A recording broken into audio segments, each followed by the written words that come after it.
Hello, Aries. Welcome to your 2021 reading. Now, I know that 2020 has been a veritable shit show and that it's been really heartbreaking for a lot of people in a lot of different ways. So I'm hoping that these 2021 readings will show a shift in a more positive direction. However, 2021 does add up to the number of 5, which is the number of conflict and change. So I'm guessing that we are in store for more of that. But let's look at your reading. Let's look at what's in store for you in 2021. So right off the bat, I see you in January in your own energy, standing in your own power. This is a card of success and achievement, right? So in January, you might be having some sort of success and achievement. Something has you feeling as if you have really caught the wave and rode it to shore.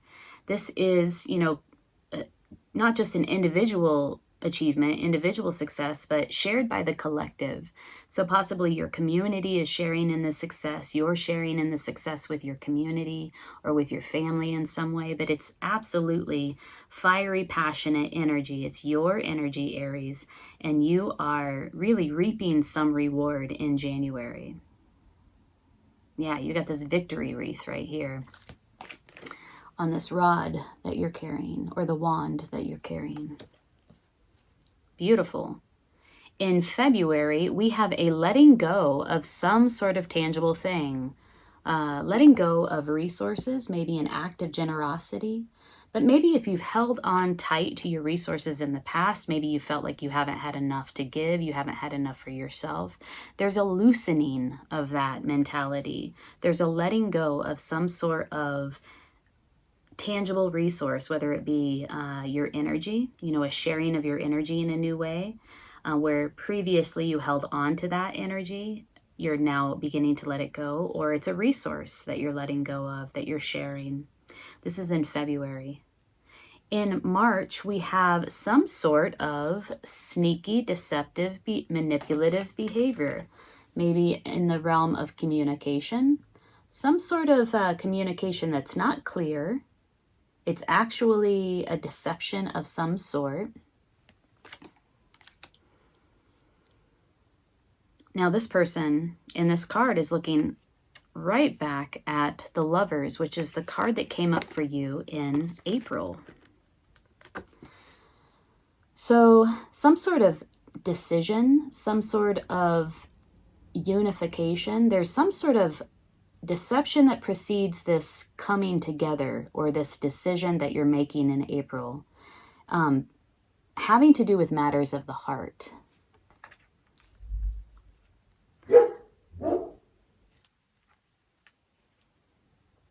Now, listen, overall, we're starting to get into the part of this reading where we're going to talk a lot about choices and new beginnings and offerings. Those 3 words characterize the rest of the year for you. It's really quite profound. So we have this sort of sneaky communication, deceptive communication that defines this choice that has to do with a matter of the heart, or this unification, maybe this coming together of 2 people in some sort of emotional way. And this is followed by, let me see if I can put all these together so that you can see them at once. This is followed by another choice.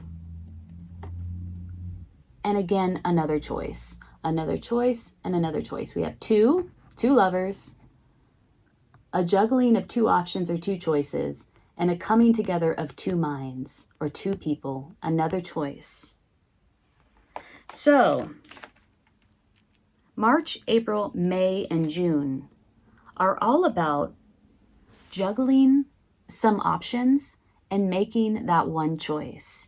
And it does seem to have to do with matters of the heart. It has to do with love. And it also has to do with things that are tangible. So money, house, body, home, career. There is a juggling of options here in May particularly. that have to do with the tangible world, the 3D world. Some sort of decision being made. It could also be that you have two choices in love.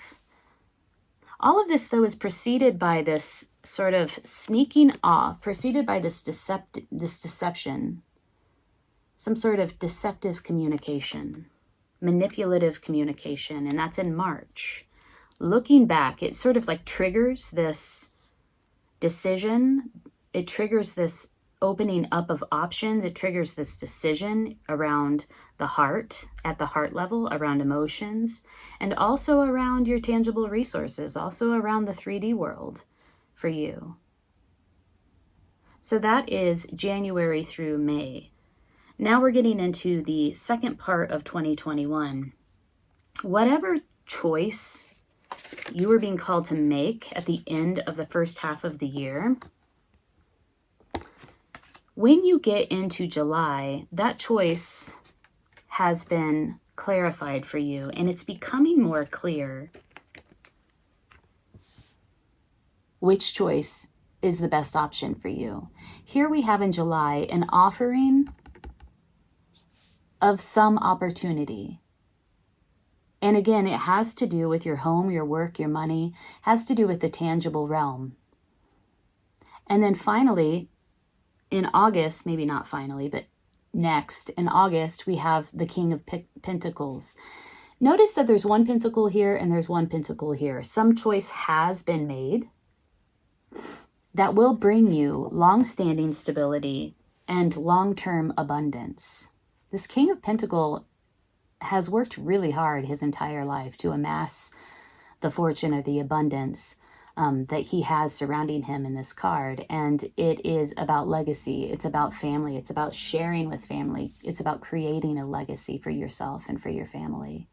Being able to offer and share your wealth, your abundance with others. And that comes in August, July and August.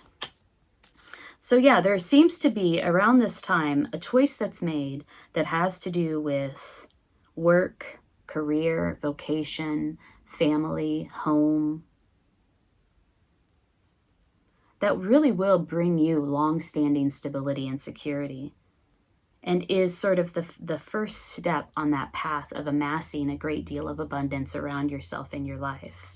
But here in September, we see that some new beginning, again, in the same tangible way, because it's a Pentacles as well, has stalled. There's some sort of thwarted movement around this new beginning. This is in September. It's in reverse. So it's like you pick up momentum, you have a choice to make, you make the choice, you study the choice, you have some sort of new opportunity, you're on the path to building this abundance in your life around this choice that you've made, around this opportunity that you've had. And then there's like some sort of stall that happens right around the time of September. And you have to dig deep to get it unstuck. So this is connecting with your intuition, really connecting with your inner wisdom and finding the answer within yourself. So it really triggers this like deep query, internal query. I feel like I dropped a card. Yes, I did. So yeah, turning within to really look at why this has come to a screeching halt is what I'm hearing. Why this momentum has come to a halt in some way for you. A turning within to figure that out for yourself. In November, you're feeling very burdened. You're feeling probably exhausted. You are at the end of a great deal of work, a great deal of emotional labor is what came up for me. It's also just a great output of energy, right? Look at how many wands this person is carrying. It's clearly too heavy a load, but somehow he's still carrying this load. And it's a 10, so it's a number of finality. He's very close to the end, but feeling exhausted for sure.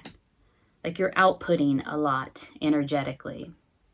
And then finally in December, we have another offering, another divine cup of love being offered, another opportunity, and yet you're not quite able to connect with it. You have all of these other opportunities, and I do see that there are so many cups being offered to you in 2021. So it could be that you have all of these cups and you're focused on the 3 cups, that you're kind of missing this opportunity that's very divine coming for you. So this is in December. So maybe you're very focused on this thing that was lost or this thing that was halted. Here. This thing that was halted here. That when it comes back around to you again in December, maybe looking quite different. You don't quite see it. So just to recap here before we pull a key card for you for the year, you start the year off strong in this place of success and achievement. You're standing in your own energy, and it's individual success and achievement, but it's also shared by the collective. It's shared by a community, shared by a family. And it's really victorious and it's really beautiful.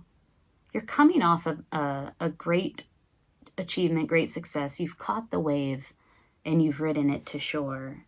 There's some sort of loosening of an old belief system, a loosening of your resources, your energy, sharing of your energy and resources, followed by some sort of deceptive communication, some sort of act of deception that triggers this whole series of gifts, choices, options, opportunities on the heart level, but also in the physical realm as well. These changes, like a series of changes for you in your world that have to do with the heart and have to do with your resources, career, home, vocation, family, your physical world. So many cups of love being offered to you, so many opportunities coming your way, and really trying to navigate how to make that right decision, which choice to choose, which option to choose. Finally making that choice, and then it comes to a screeching halt. Like it stops here. Somewhere around August and September, it's like this opportunity kind of gets twisted in some way, and you have to dig deep. You have to go inside to figure out something, a deep internal query for you. Towards the end of the year, you're really feeling like, I have spent so much energy. I am very tired. However, you are close to the end as well, because this is a 10. It's very final. It's an ending and a new beginning. In December, this thing that maybe came to a halt back in August, September is now being offered to you again. It might look different and you might not see it. So you might miss this opportunity. It is a divine offering of love in some way. So be conscious of that around the time of December. It might come back around. It might look a little bit different. It's still for you and it is still divine. It's a divine offering. All right, so let's pull a key card for you for 2021. This card is one that will help us really understand what it is, like your key lesson, the key thing you're learning in 2021. What we got here was dog. And this is about loyalty. It's also about unconditional love. So let's read about dog. See how this all ties back. Oh, I opened right up to it. Okay.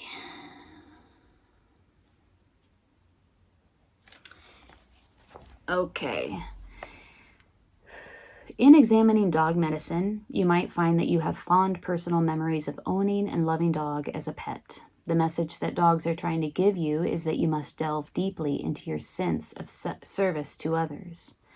Canines are genuinely service-oriented animals and are devoted to their owners with a sense of loyalty that supersedes how they are treated.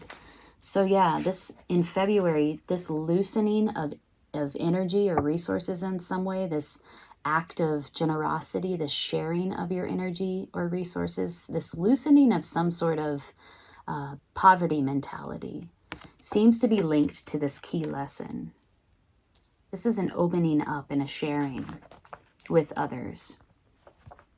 If dog has been yelled at or paddled, it still returns love to the person who was the source of its bad treatment. This does not come from stupidity, but rather from a deep and compassionate understanding of human shortcomings. It is as if a tolerant spirit dwells in the heart of every canine and asks only to be of service. You can also see dogs that have had the loyalty beaten out of them. They cower and cry at the slightest look of disapproval, but this is not their normal nature. Some varieties of dogs have even been trained against their natures to be brutal and vicious. Out of a sense of service, these breeds have adopted the attack-oriented desires of their owners. They carry an altered genetic memory of what service means if they are to be approved of by their masters. Dog medicine asks you to look at how readily your sense of loyalty is countermanded by your need for approval. If you've pulled the dog card, there are several questions you need to consider, depending on the situation about which you are asking. So these are the questions. Number 1, have I recently forgotten that I owe my allegiance to my personal truth in life?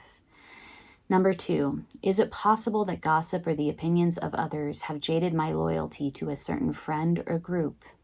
Number 3, have I denied or ignored someone who's trying to be my loyal friend?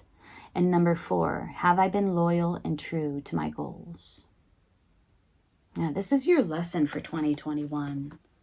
Loyalty to yourself and service to others.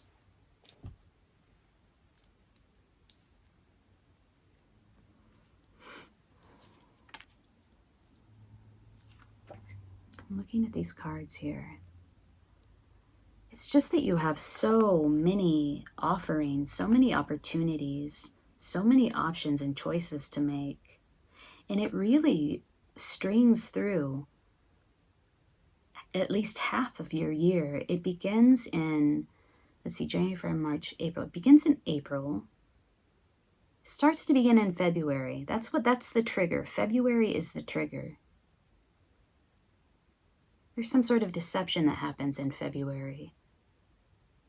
And then it triggers this whole series of several months, 1, 2, 3, 4, 5, 6 months, if not the rest of the year, of like going back and forth, back and forth between two options, making that one choice, grasping that one cup of love or that one opportunity that again at the end of the year is being offered to you. It might be repackaged, it might look differently, but again, it's this opportunity, it's that one opportunity. So navigating that, I believe, is the trick and the challenge. Navigating that with consciousness and awareness will be the trick and the challenge for you. And then again, woven throughout this is like this key lesson, which is service to others, loyalty, really understanding what that means for you. What does it mean to be loyal? I wonder if this lesson of loyalty isn't tied to this act of deception in February, this deceptive act or deceptive communication. Maybe there's a question of who deserves your loyalty. Wow. All right, Aries, that was your 2021 reading. If it resonated, please hit the like button so that it can circulate, and consider subscribing to my channel. I hope you have a beautiful year. Take good care. Hi Taurus, welcome to your 2021 tarot reading. So 2020 has been really rough for a lot of people, to say the least. So I'm hoping that we will see a shift in the energies in the 2021 readings. However, 2021 does add up to 5, which is the number of conflict and change. So I am guessing that we're going to see more of that in the coming year.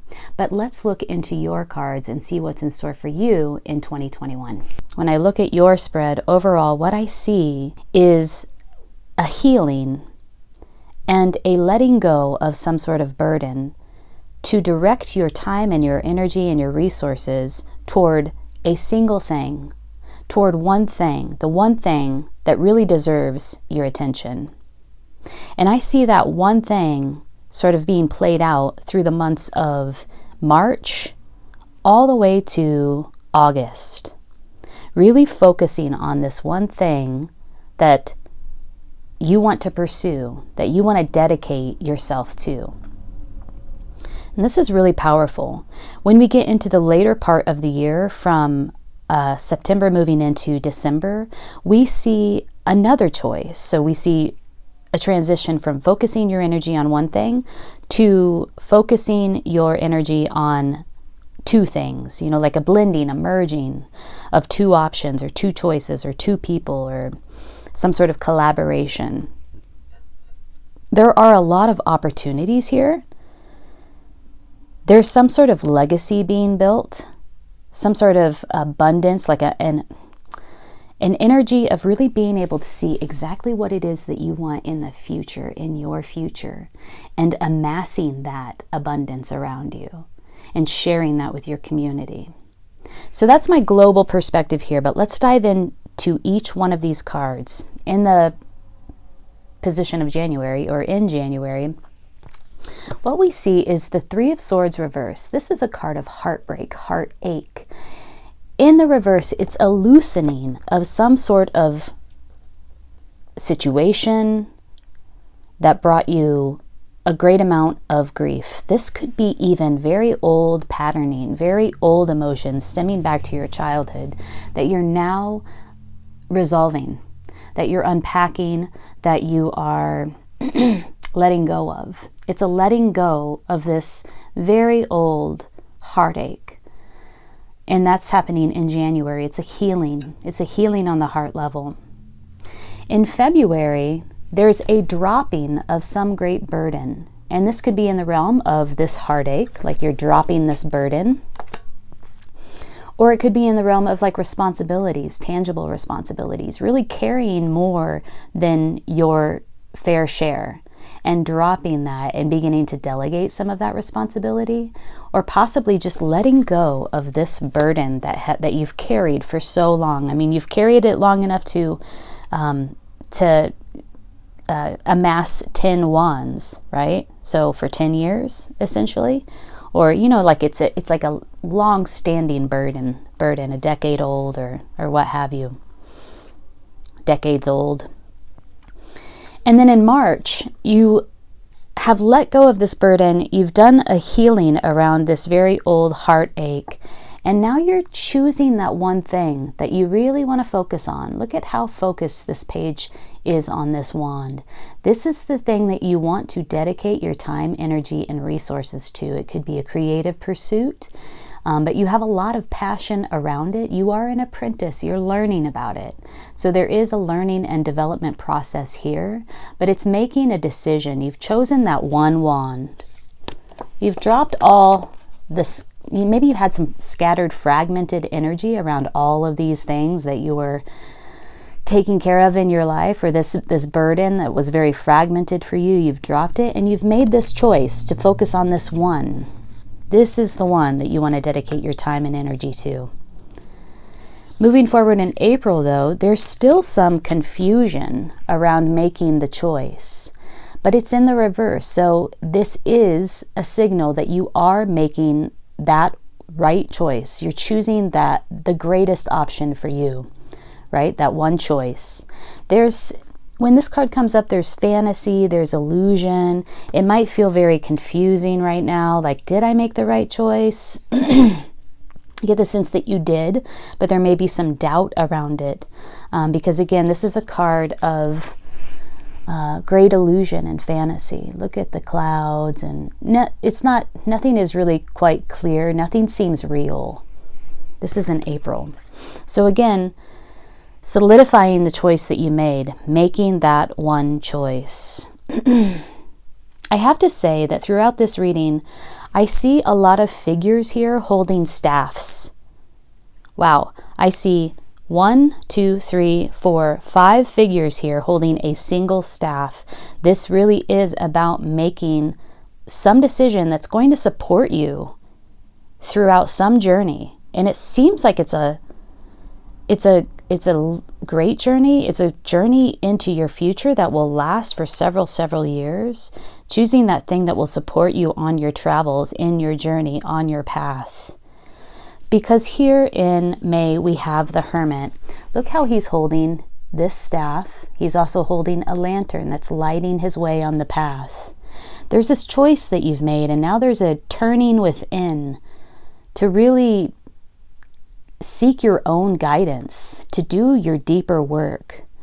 This is life work, right? This guy, this Hermit, is very wise, and he turns within to uncover his own wisdom, to uncover his own, to support or facilitate his own illumination. And then he's using that light to guide his way. And of course, supported by this one decision that you made, supported by this thing that you've decided to dedicate your attention to, your energy to, your time to. So there's a turning within.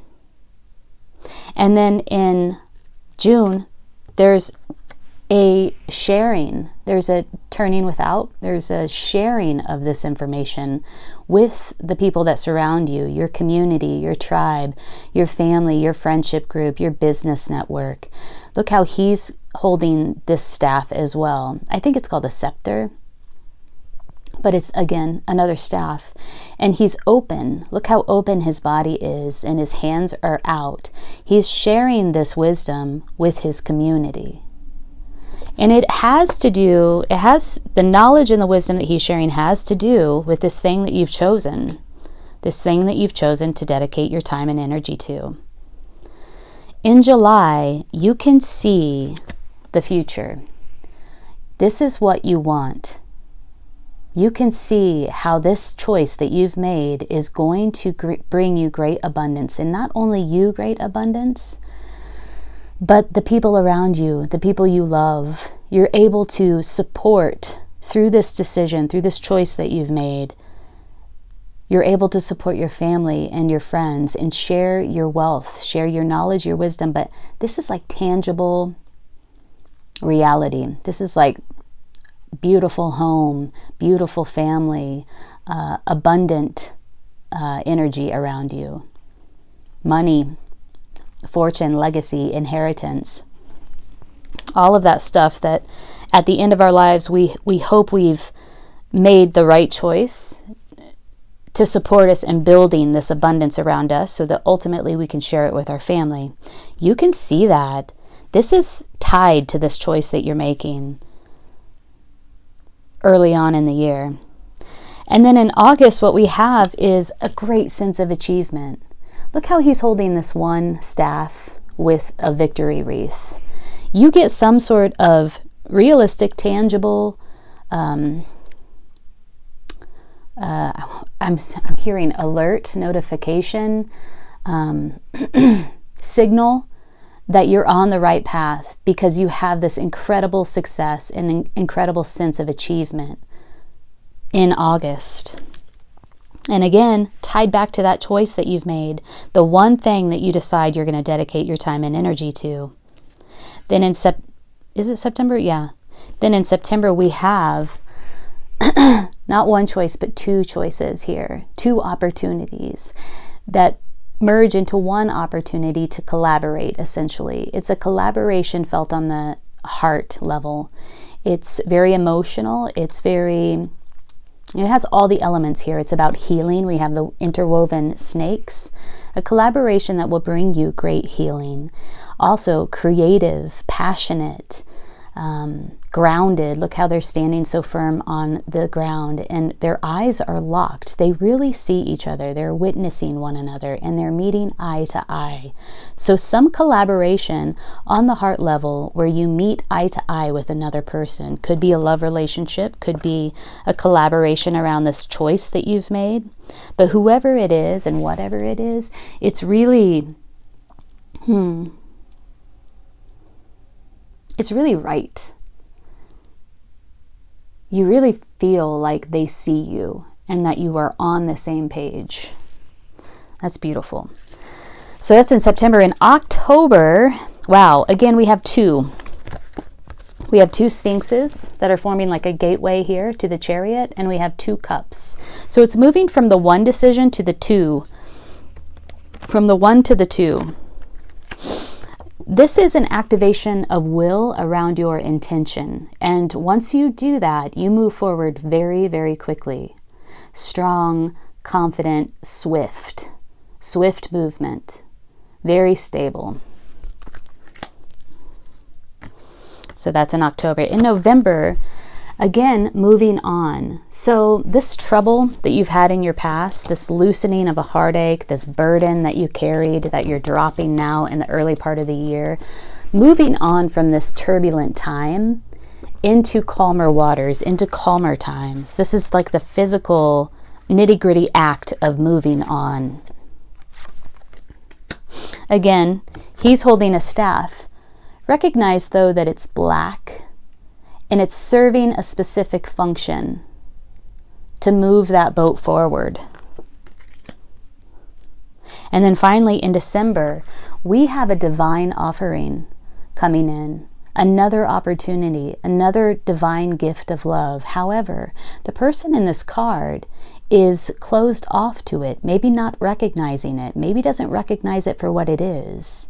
Conserving energy. Maybe this is a feeling like I have learned how to conserve my energy by dropping all of these responsibilities and choosing the one thing. And I really got into this zone of focusing on this one thing, so much so that I am not recognizing other opportunities as they arise. So in December, even though you have other offerings, opportunities that you're pursuing, open your eyes to opportunities that may come in forms or ways that you might not expect and therefore might not recognize. So be conscious of that in December.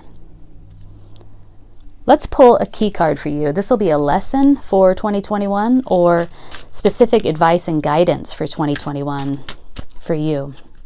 Taurus. Yeah, wow.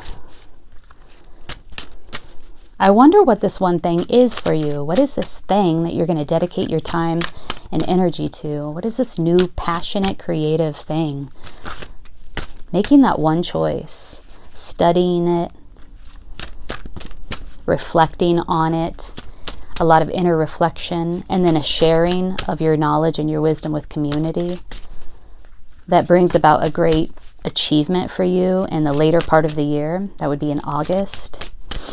People are recognizing you at that time. They've recognized you for what you've done, for what you've shared. And this is all relating back to that one choice. The healing of an old pattern, the dropping of a great burden. Okay, what do we have? Oh, frog. I think this is cleansing. If I remember correctly, this is cleansing. Let's read about it. So remember, this is the lesson or specific advice for you for 2021.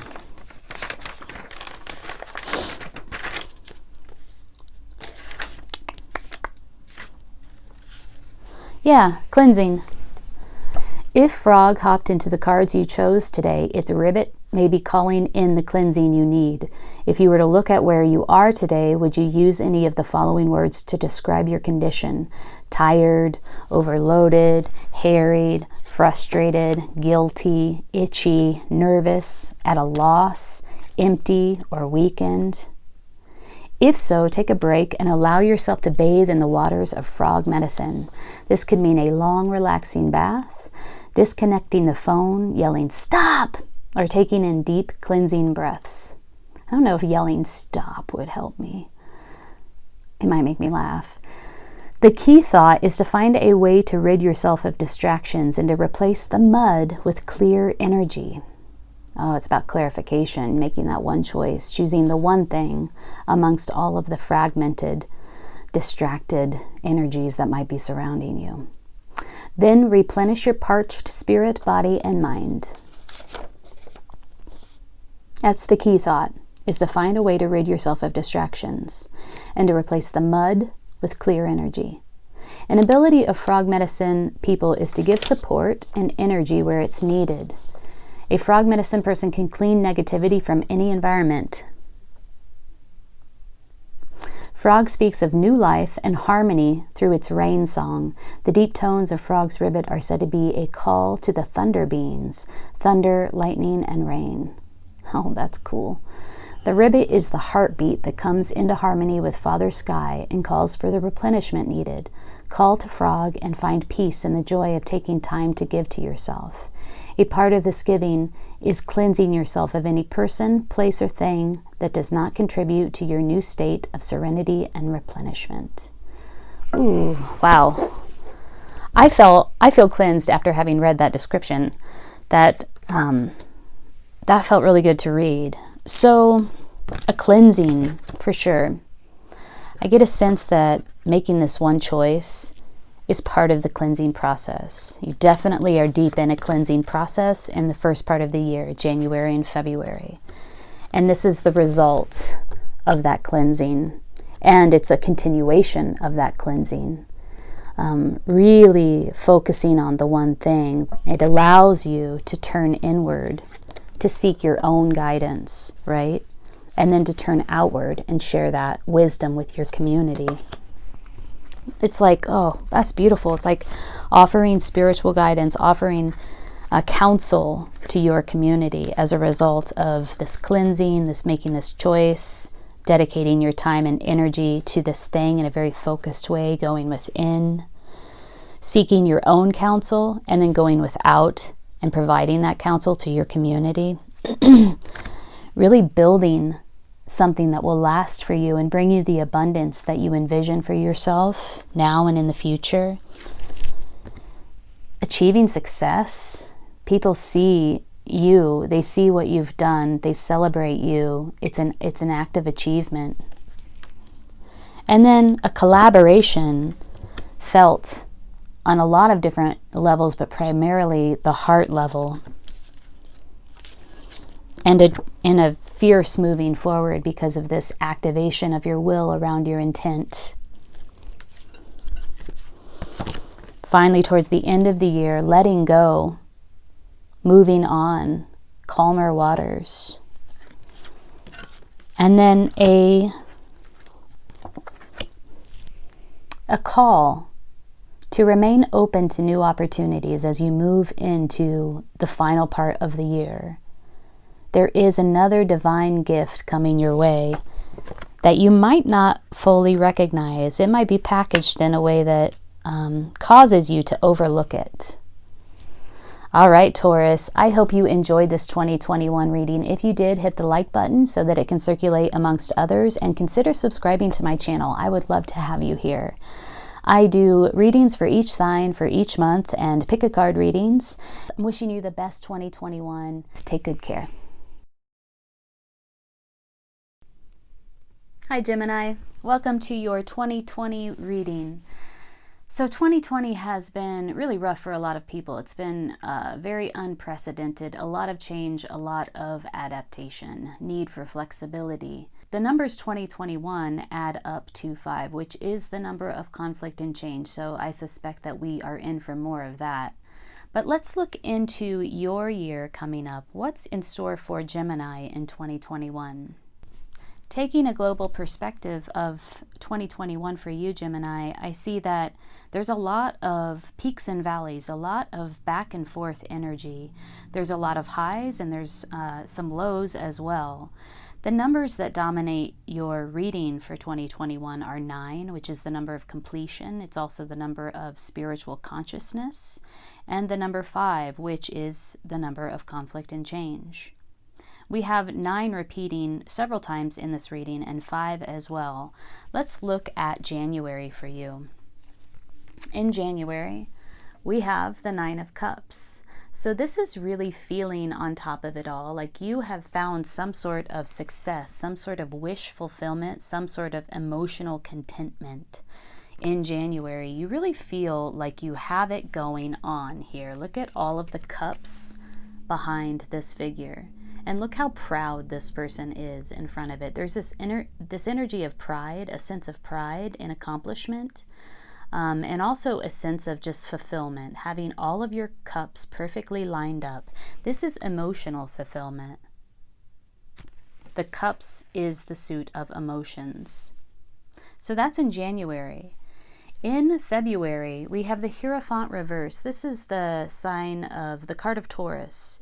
In reverse, the Hierophant really signifies challenging the status quo in some way, going against traditional beliefs and really starting out or defining your own individual values. What is important to you? Seeking your own counsel.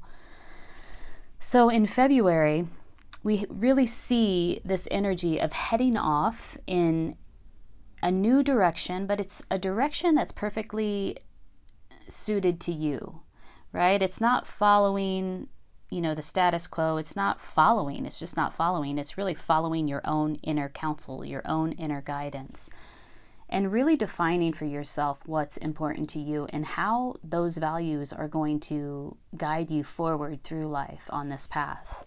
So again, in January, we have this sense of contentment, emotional contentment, like a wish has been fulfilled. You feel very accomplished. You have all of your cups lined up in a row. You have a sense of pride in your accomplishment.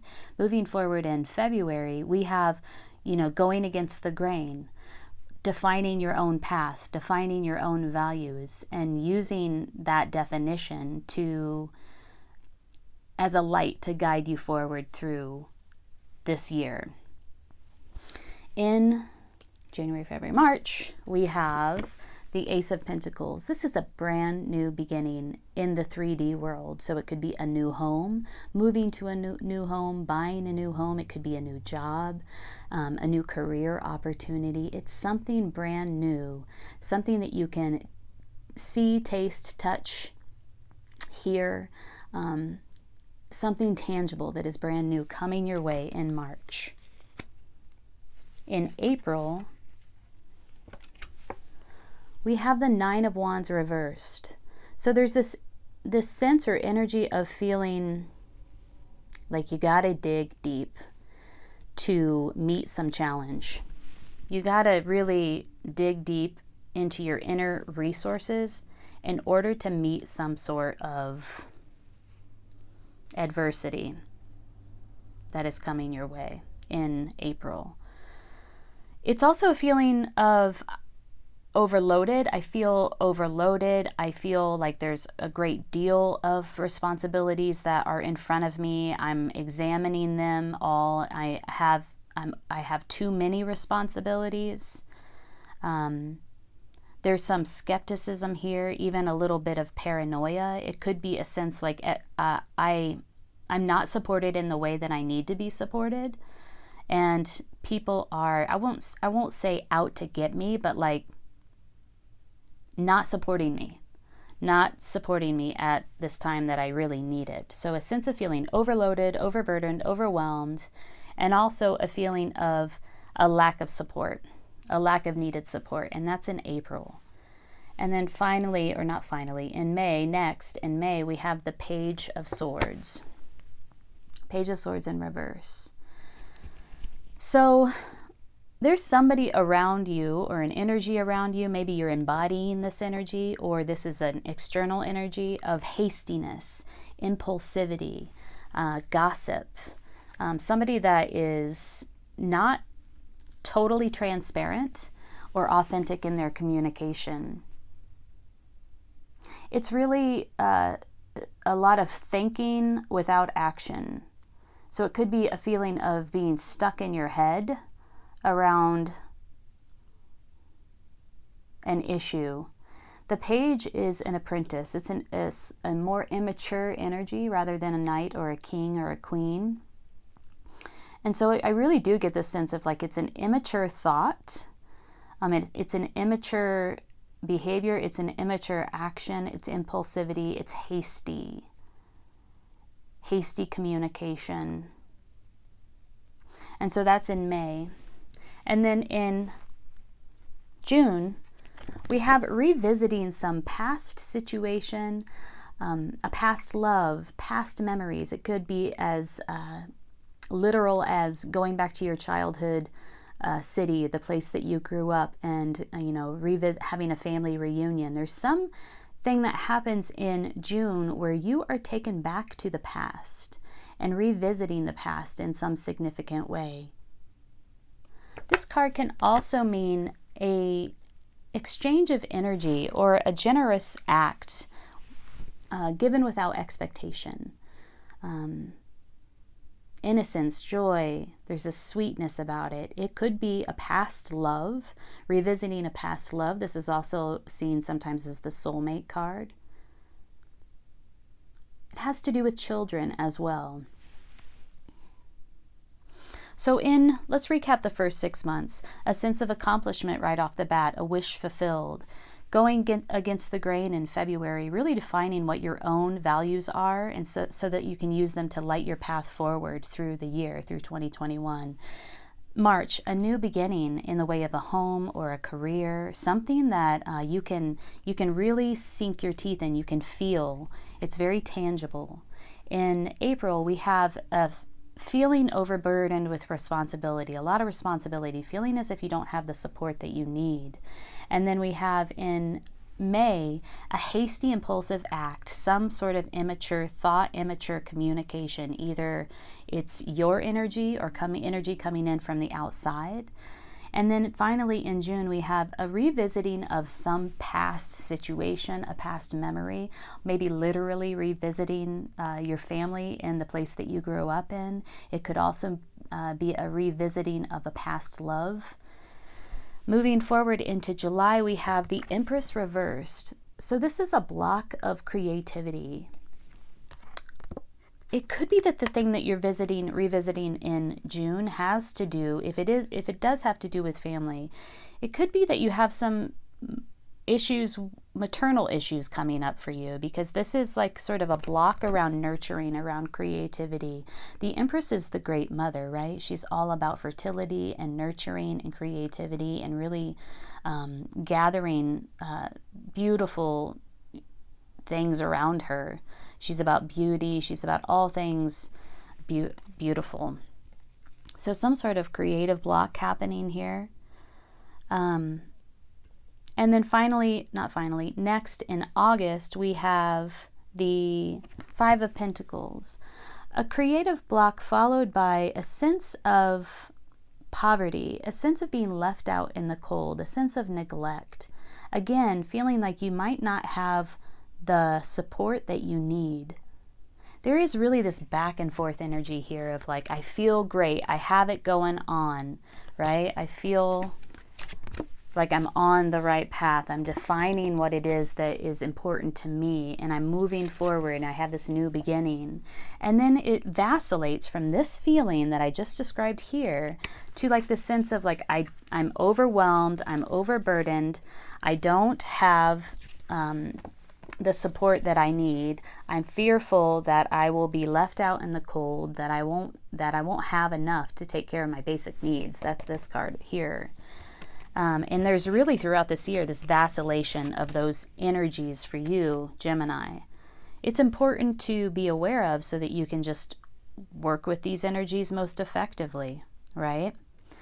And then not finally, I keep saying finally. Maybe I keep saying finally because there's so many nines in your reading, and that is finality, completion. But the Knight of Wands in July, August, September comes in and really rectifies the situation in some way. Look at how he's like this. Look at how he's looking straight at these people down here. This is like somebody that comes in and saves the day, takes action, rectifies the situation, makes it right. And this is a lot of fiery, passionate energy, and it's swift moving. Either you turn this poverty mentality around and step into the energy of the Knight of Wands, or somebody else, a personality external, comes in and changes this situation for you in some significant way. We have another personality in October, the Queen of Cups. This is a very nurturing card. This is a person who really sits with their emotions, has cultivated a great awareness around their feelings, knows how to use their emotions to their greatest benefit, creates a strong container around their emotions.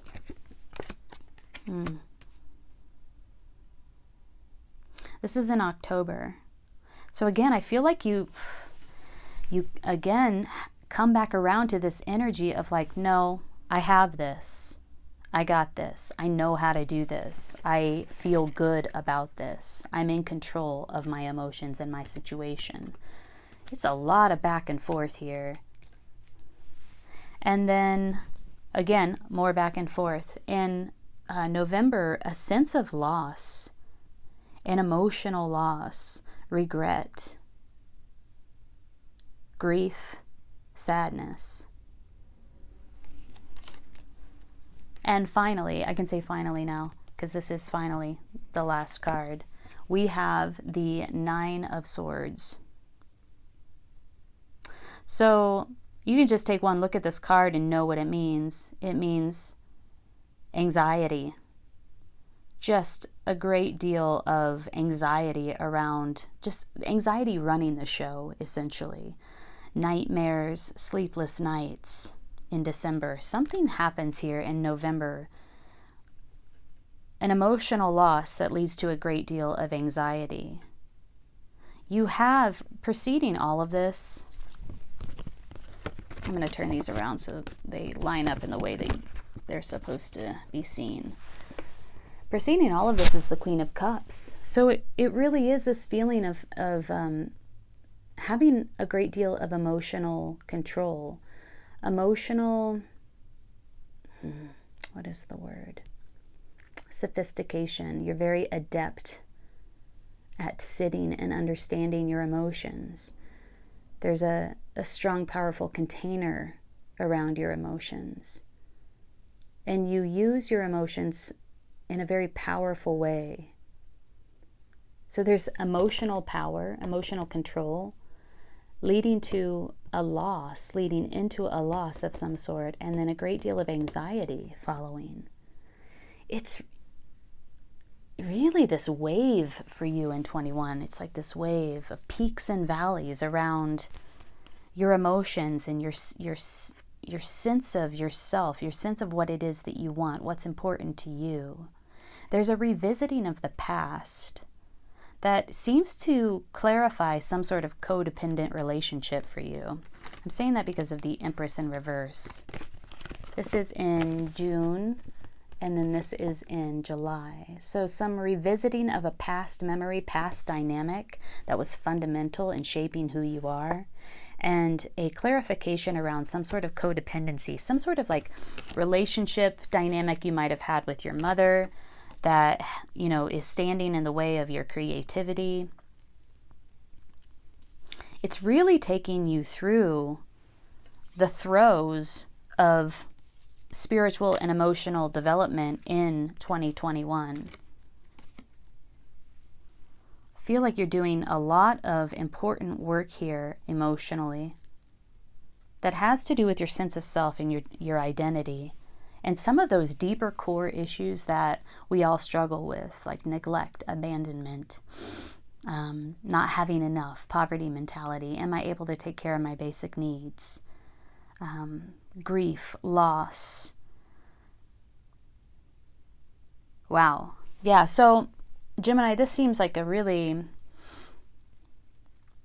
intense reading for you with a lot, like I said, peaks and valleys.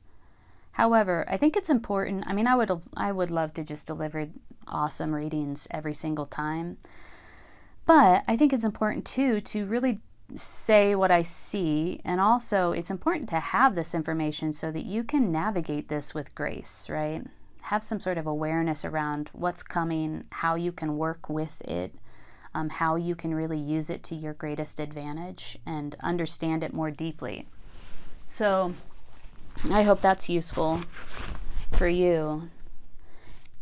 Let's see. Let's pull a key lesson, or a key lesson for 2021, or just, you know, like guidance and advice that can help you move through what seems to be a bit of a challenging time. Oh, Fox. I liked how those came out. Fox is awesome. I love Fox. Let's read about Fox.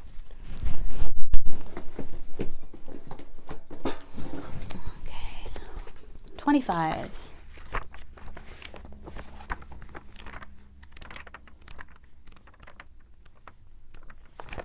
Camouflage. Ooh, interesting. If Fox has chosen to share its medicine with you, it's a sign that you are to become like the wind, which is unseen, yet able to weave into and through any location or situation. You would be wise to observe the acts of others rather than their words at this time. Use your cunning nature in a positive way. Keep silent about who and what and why you are observing. In learning the art of camouflage, you need to test your abilities to pull this off. One test or exercise that may be helpful to you is deciding to be invisible. In doing this exercise, you might try to visualize your body as part of your surroundings, full of the colors of the location you are in. See yourself in your mind's eye, moving with stealth and grace, unheeded by others. If you do it right, it works. You can leave a party unnoticed or become as unobtrusive as a piece of furniture, watching the developing drama of the subjects you are studying. While learning from Fox, you might also gain confidence in your ability to know instantly what will happen next. After observing for a while, you will become aware of a certain predictability in given situations and be able to quickly make your move. Fox medicine teaches the art of oneness through its understanding of camouflage. This applies on all levels, from rocks to God. With Fox medicine, you are being asked to see all types of uses for oneness. Much like the clowns at the rodeo, Fox can keep the raging bull from stampeding a friend or a family member. Fox can use silly tactics as a brilliant camouflage move. No one could guess the sly power behind such ingenious maneuvers. Wow, so what I took away from that is that it will be very beneficial to you in 2021 to be a silent, camouflaged observer, even of the things that are happening in your own life, even with the energies, those peaks and valleys, those highs and lows that you're experiencing in 2021. It's that sort of witnessing consciousness, right? The stepping outside of yourself and watching things from a distant, really in this sort of observant, neutral way, so that you know what type of move to make, so that you can determine your moves. All right, Gemini. If this reading resonated with you, please hit the like button and feel free to subscribe to my channel. I would really love that. I am wishing you the best 2021. I hope you have a good year. Take good care. Hi, Cancer. Welcome to your 2021 reading. Now, 2020 has been a really rough year for a lot of people, and so I'm hoping that in these readings for 2021 we see a shift in the energy. However, 2021 does add up to the number 5, and the number 5 is the number of conflict and change, so I do suspect that we'll see more of that in 2021. But let's look into your cards and see what's in store for you for 2021. So taking a global perspective of your spread here, what I see is this energy of redefining what it is that you want in your life in the way of work and home. It's sort of a redefinition of your legacy. What legacy would you like to leave to the world, to your family? And there's a sort of back and forth energy around that fundamental issue for you in 2021, where you're really trying to figure out what that means for you and how to work with that energy, how to create what it is that you want. There are several personalities in 2021, people external to you, that are influencing your movement, that have some sort of influence on this fundamental question that you're asking of yourself. So let's dig in here. Let's sync up. What we have here in January is the 10 of Pentacles reversed. This is, again, looking at how you've been working in the past. Does it really serve you? Is it really what you want? It could be, for example, feeling tied to a system a workplace or a vocation that is out of balance for you, that doesn't feel like it's worth it anymore. That doesn't feel like, I mean, maybe you're being paid lots of money, maybe you're getting your needs met to a certain extent, but it's really exacting quite a toll on you, on the other areas of your life. And you're taking a closer look at this and really trying to figure out whether you want to stay in this place or move beyond this place and create something new for yourself. In February, there is an energy of working very hard and very studiously, really paying attention to what you're working on, paying attention to your craft, and really banging it out. Look at all these pentacles that he's carving or he's crafting, and there's quite a few, and they're all lined up. They're all stacked up there. So continuing to work very hard. But there's also this element here now in February of thoughtfulness around your work.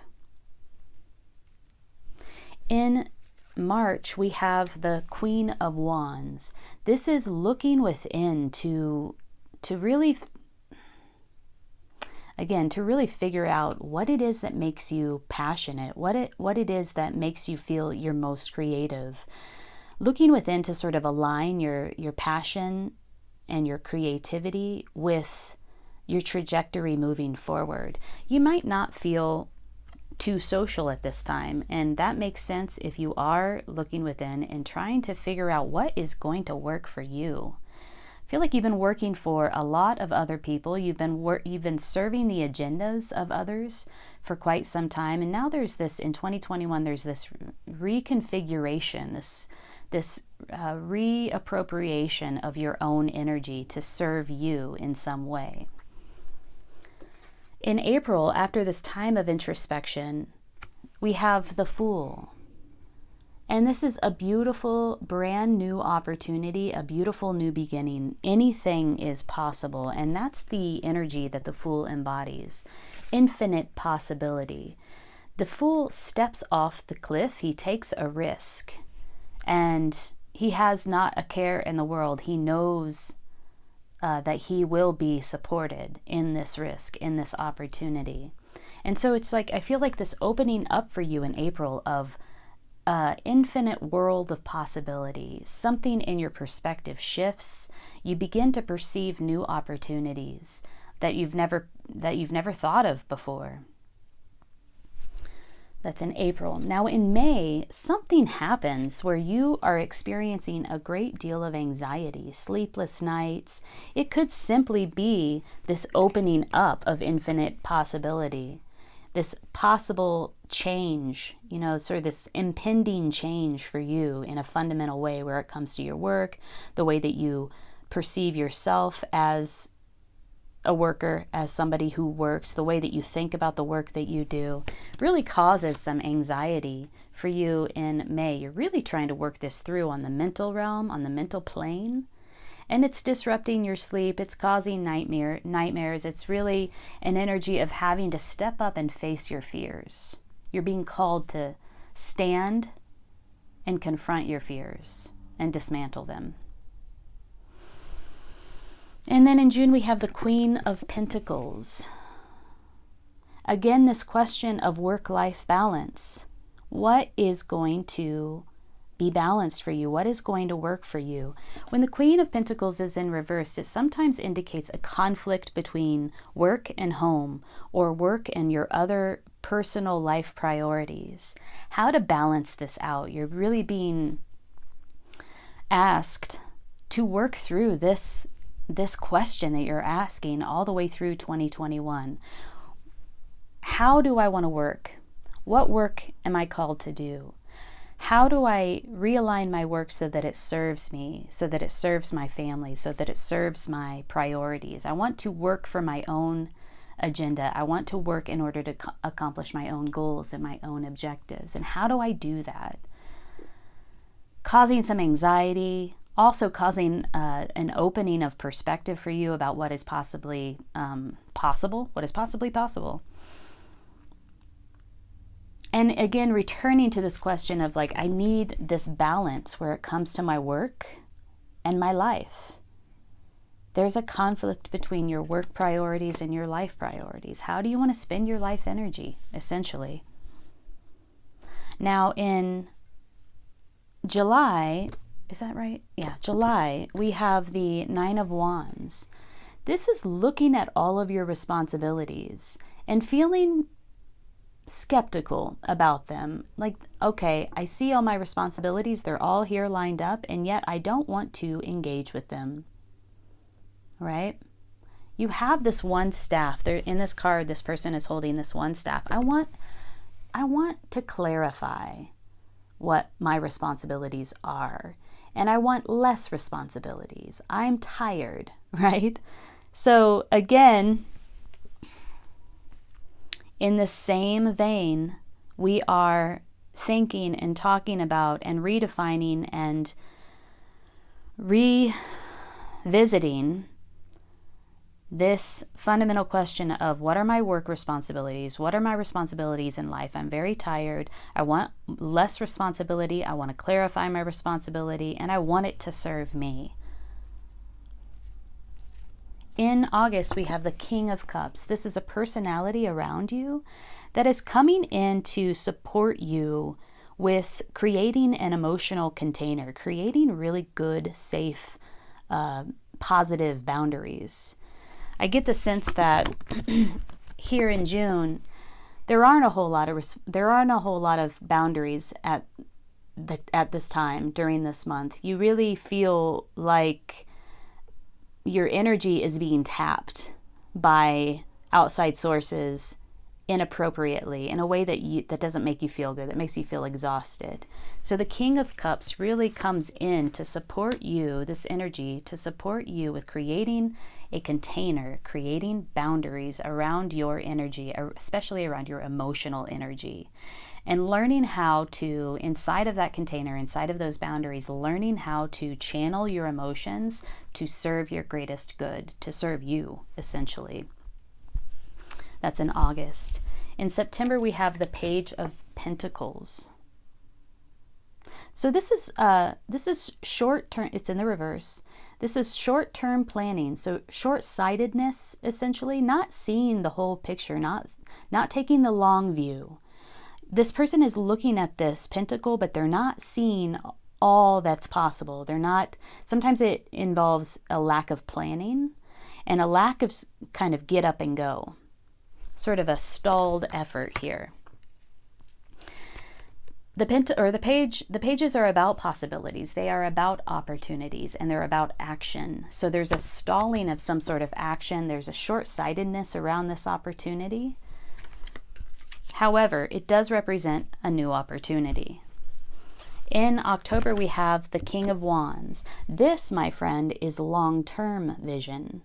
The King of Wands is really, really great at getting things going. And he doesn't do it himself. He actually enlists a lot of support to kickstart creative, passionate, entrepreneurial efforts. So I have a sense that somebody's going to be coming in here and helping you plan out this opportunity, helping you to think long-term, really look into the future, and enlisting support for you to get this thing up and off the ground. This could be the thing, right? The thing that you've been trying to work out all of 2021. This could be the new opportunity, the thing that you put your time and your energy and resources toward, and it looks like you have support here. All right, November, a renewal of your hope and your faith. It really is like, okay, I feel like I'm on the right path here now. It's just like I said, it's a renewal of your perspective of what is possible. A renewal of hope and faith and trust. It's also a healing card. And then finally in December, we have the Ace of Cups. This is like get up and go. This is like time to put in the effort and make this happen. Ace of Cups is a new emotional beginning. It's a new beginning in general, but it has a lot to do with your emotions. A new emotional beginning for you in December. So yeah, 2021 really seems to be about you working through your sense of what type of vocation do I want to invest my time and energy into? What is going to serve me? Feeling very tired of serving others, helping others achieve their goals, their objectives, serving others' agendas, and really reassessing your energy, realigning your energy with something that serves you. And it has to do with work. There's so many pentacles here in this reading, and it has to do with passion and creativity. This new opportunity for sure. I really feel like you're going to be creating some new opportunity for yourself that helps you move through this fundamental question in 2021. Let's pull a medicine card and see what's in store for you in terms of a lesson, guiding principle, advice for 2021. Overall, I'm excited about this for you in 2021. It looks like there's a resolution here of this question in the form of a new opportunity for you towards the end of the year. Here we go. Oh, possum. 23. Let's read about possum. I feel like possum is about deflection. Let's read. I always try to guess these. I've been reading these for a while, but diversion. Okay. Somewhat similar. Okay. So, if possum is turned up in your cards, you are being asked to use strategy in some present situation. Rely upon your instincts for the best way out of a tight corner. If you have to pretend to be apathetic or unafraid, do it. Oftentimes, if you refuse to struggle or show that hurtful words bother you, your taunter, the person who taunts you, will see no further fun in the game. Warriors have used possum medicine for centuries, playing dead when the enemy nears and outnumbers them. Then, in a flash, when the enemy is least expecting it, the war cry is heard. The fright of this serves to further confuse the unsuspecting opposition. Victory is sweet when the strategy is one of mental as well as physical prowess. Possum may be relaying to you that you are to expect the unexpected and be clever in achieving your victory. This could be a victory over a bothersome salesman or a nosy neighbor. In essence, possum is beckoning you to use your brain, your sense of drama and surprise, to leap over some barrier to your progress. Wow. Okay, yeah. That's cool, because it does look throughout 2021 that there are peaks and valleys of this. There are obstacles, there are barriers for you, and I think a lot of them are internal. You know, we have this vacillating energy between, the Fool. We have the Fool, and then we have the Nine of Swords, and then we have the Queen of Pentacles, and then we have the Nine of Wands.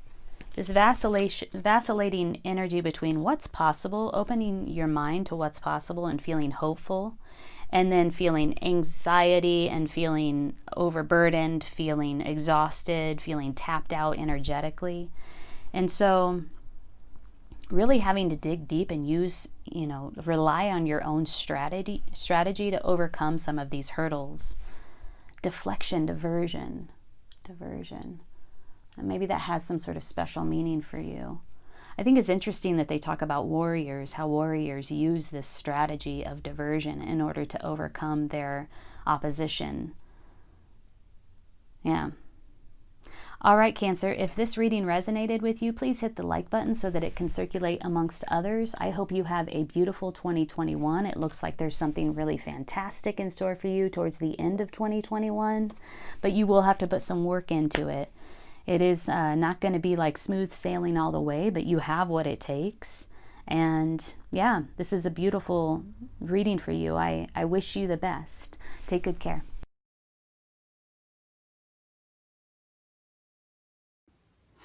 Hi Leo, welcome to your 2021 yearly tarot reading. I just want to take a moment to acknowledge the fact that 2020 has been really rough on a lot of people. It's like we all had a tower moment in 2020, right?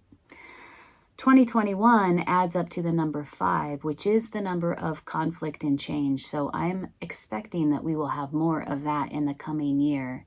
But let's look into 2021 for you, Leo, and see what's in store. Leo, the first thing that I notice is that you have 7 major arcana cards in your spread here. This indicates that 2021 for you will be full of transformation, something ending, something beginning. It's a major shift in perspective in your life in some way. This is major, fated transformation occurring for you in 2021. I cannot emphasize that enough. There's only 12 cards in this spread, and 7 of them are major arcana. In January, you have the Chariot. Starting off really strong, aligning your intention with your will in order to move forward in a confident, powerful way. Something feels right. You have control of these opposing forces. You see the 2 light and dark sphinxes here heading in opposite directions. This figure has control of these 2 opposing forces, and they are part of moving you forward into the future somehow. This is like a goal accomplished, a victory of some sort. You may feel in January very accomplished in some way, like I have my shit together, right? I know where I'm going.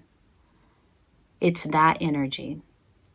In February, we have the Temperance card, another major arcana. This is alchemy. It's moderation, it's balance, it's a blending of energies, it's patience. So while you might be heading off in a direction after having accomplished a goal, wanting to accomplish more goals, the approach that you'll take in February is one of like very balanced, moderate approach to accomplishing your goals, to moving forward. These are really strong cards to have together, following one another. We have the Chariot and Temperance together. That means whatever movement you take moving forward into the future will be strong, will feel very aligned. And the approach that you take is one of patience, one of moderation. You're really weighing your options, really taking a deeper, closer look and blending all of these energies together to your benefit. That's January and February 2021. In March, we have the Page of Wands reversed. So this is, again, is taking a look at your options, but also having, it's like you have this new idea, this new opportunity, but you don't quite have the action to back it. It's sort of a stalling around this new idea, this new opportunity. This new idea, opportunity is passionate, it's creative. It's almost as if you need to put more thought into it. Oh, sorry, something in my eye. It's almost as if you need to put more thought into it, and preceding this is Temperance. It really is weighing the options of something, blending of all the different aspects of this new idea, this new thought, this new passionate creative endeavor. Really taking a measured approach. And here the Page of Wands in reverse feels like I don't have the motivation to move this thing forward just yet. It sometimes signifies short-term thinking about something, like not really taking the whole picture into effect, into your perspective. And so there's some sort of stalled movement around this new idea, this new opportunity. You feel like you need to put more time into it, into thinking it through in March. In April, you have the Wheel of Fortune reversed. So there is some lesson or pattern that has been at play in your life for quite some time that you are about to experience once again. There may be the medicine of this lesson, of this pattern, is something that you have not fully downloaded, and you're about to have another opportunity to glean the insight from this lesson or pattern. Following the Wheel of Fortune in April and May, we have the Tower. So this is the manifestation of this lesson or this pattern for you to glean the lessons. It's a shifting, a fundamental shifting of the foundation beneath you so that you can rebuild again, so that you can learn the lesson, right? This is in May, the Tower. In June, we have Justice reverse. You don't feel this is fair. There's a sense of unfairness. There's a sense of inequality about what's happening for you towards the end of the first part of 2021, towards April, May, and June. You don't feel like justice has been served in this situation. In July, we have the Seven of Pentacles, really taking a look at the work that you've done so far, the effort, the energy, the effort that you've put into a situation so far, and questioning it, wondering whether you should continue on this path. Should you continue to put more work and effort into this? Is it worth it? Is it going to yield the results that you hoped for, that make it worth it, make the time and the energy that you spent worth it? There's a lot of contemplation here in July. Should I move forward on this path? What am I doing? Am I going to see rewards from this? In August, the Fool reversed. Again, should I take this leap? Is this the right time to take this leap?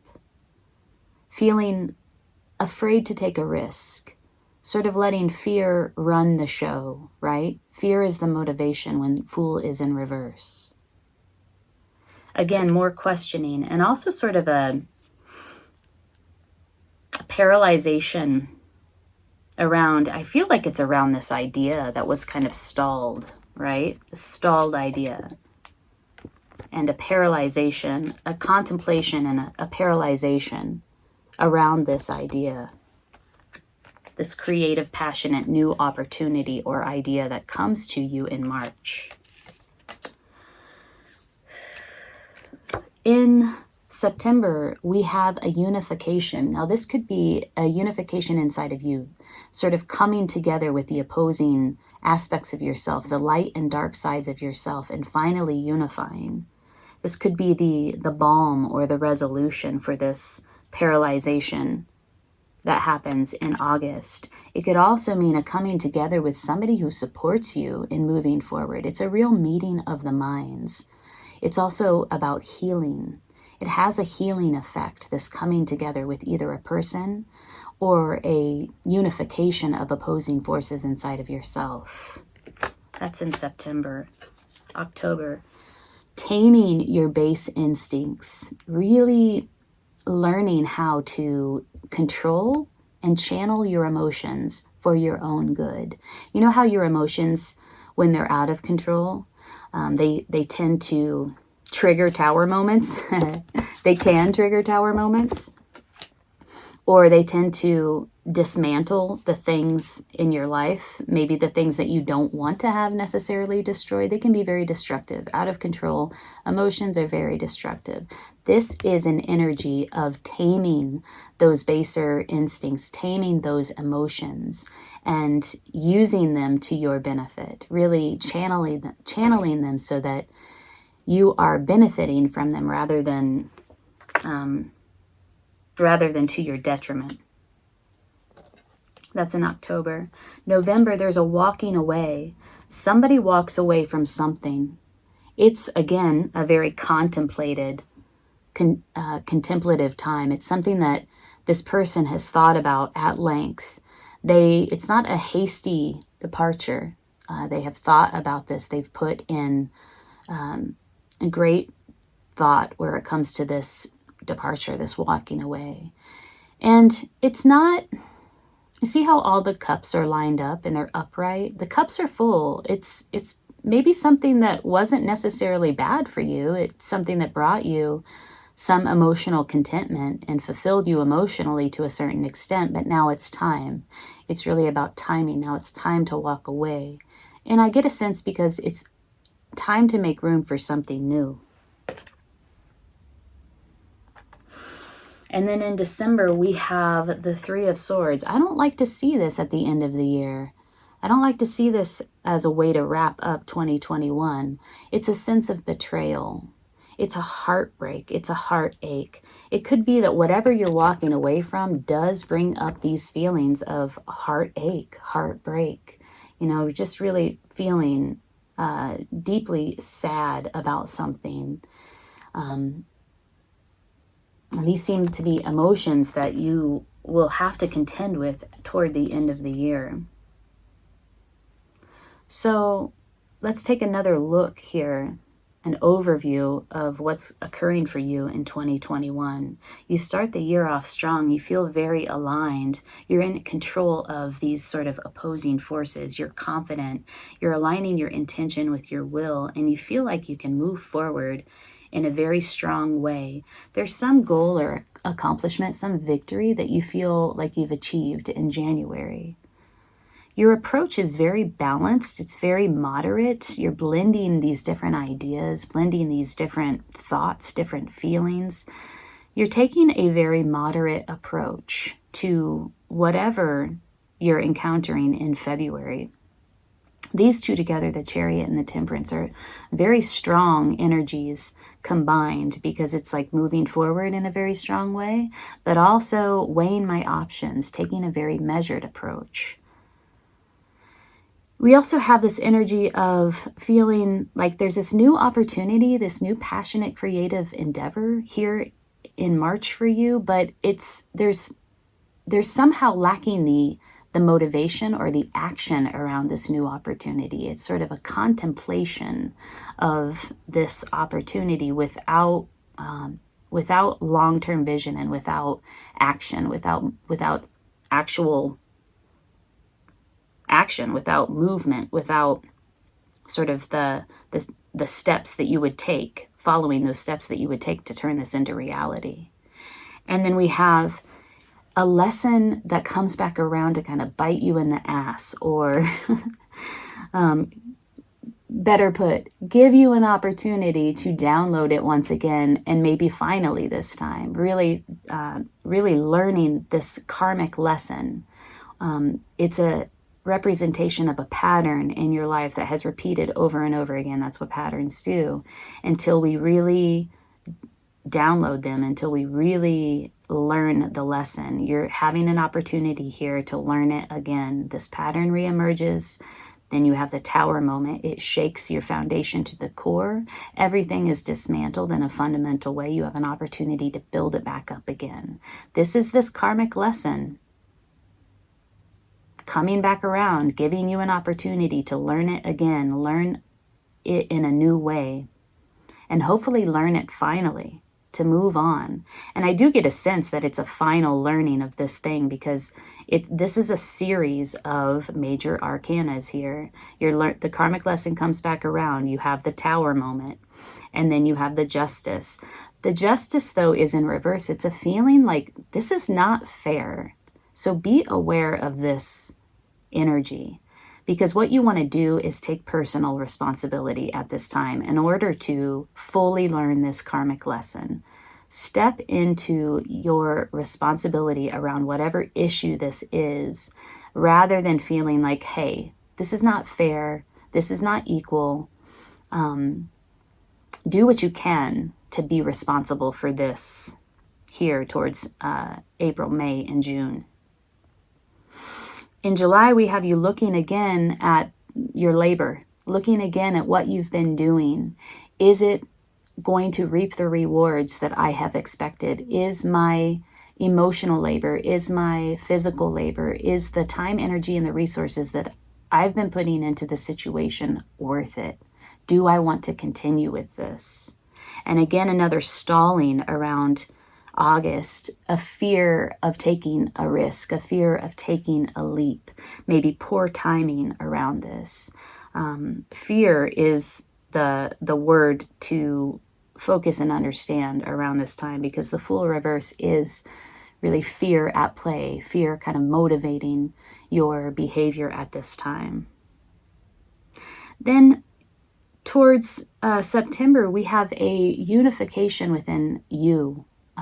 A coming together of, again, two opposing forces, the light and the dark.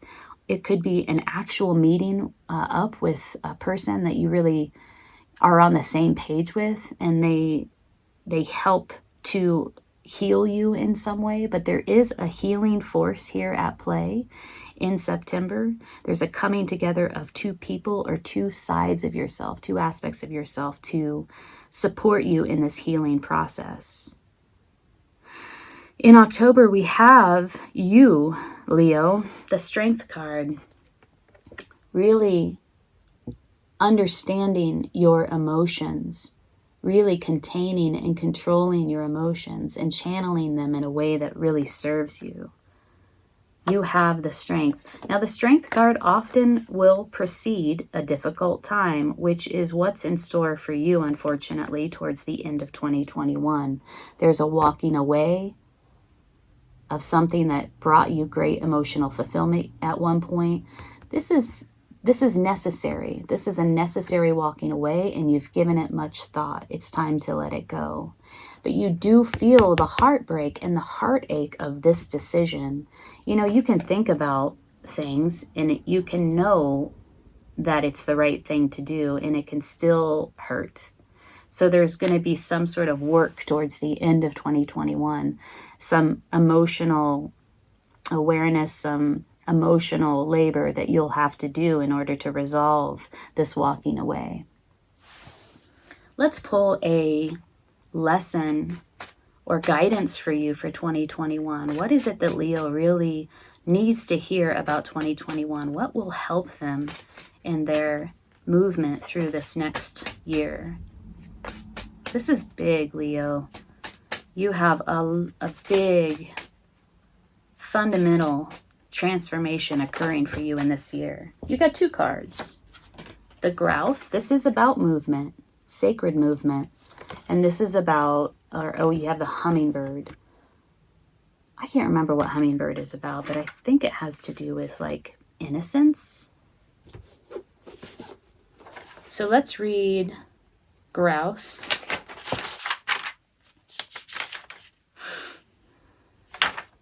Oh, that is not Grouse, that's Horse.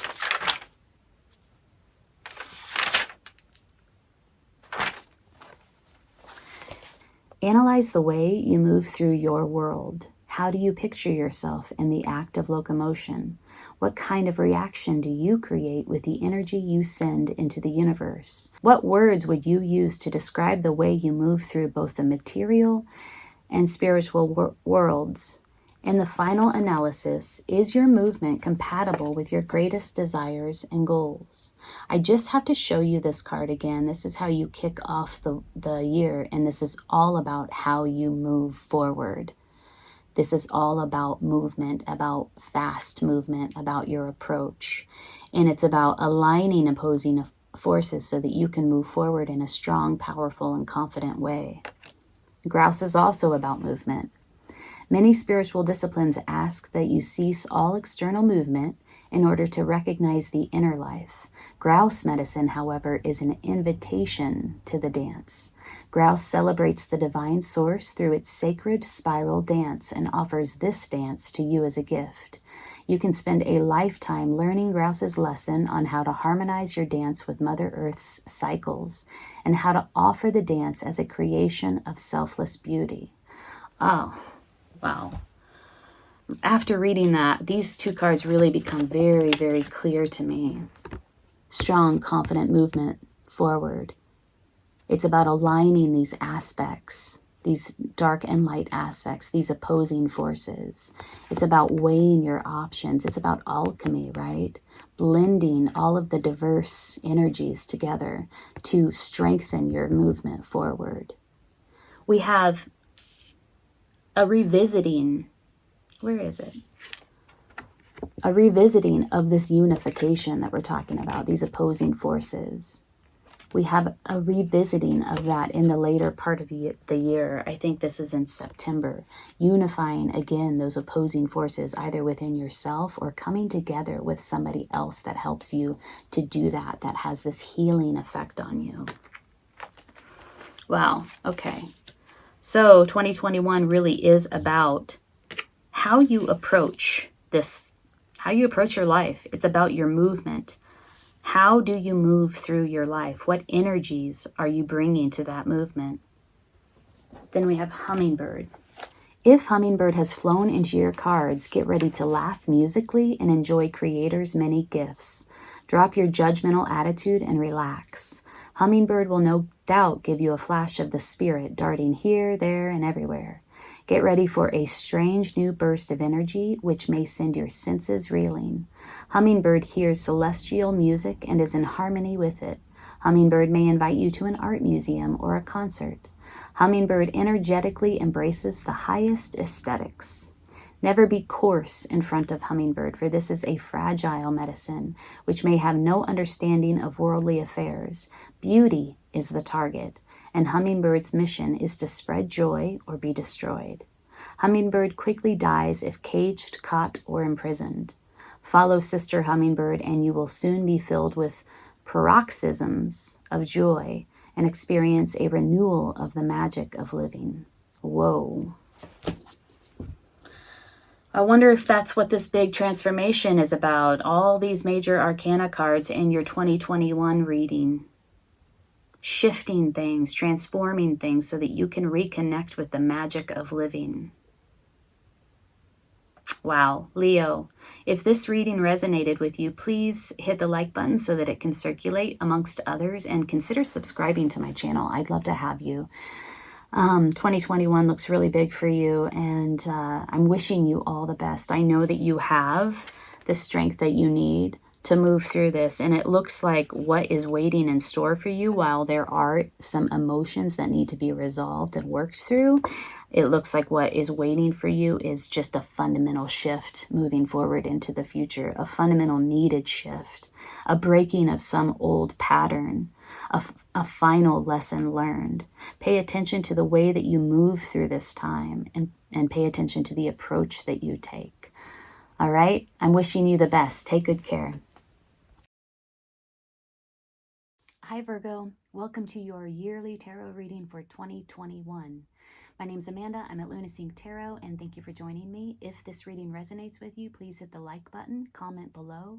If you're looking for a personal reading, if you want to delve deeper into 2021 or on any other topic, I'm doing those now. The link is below in the description box. All right, so I shuffled your cards in advance and I laid them out here. Let's take a look, Virgo.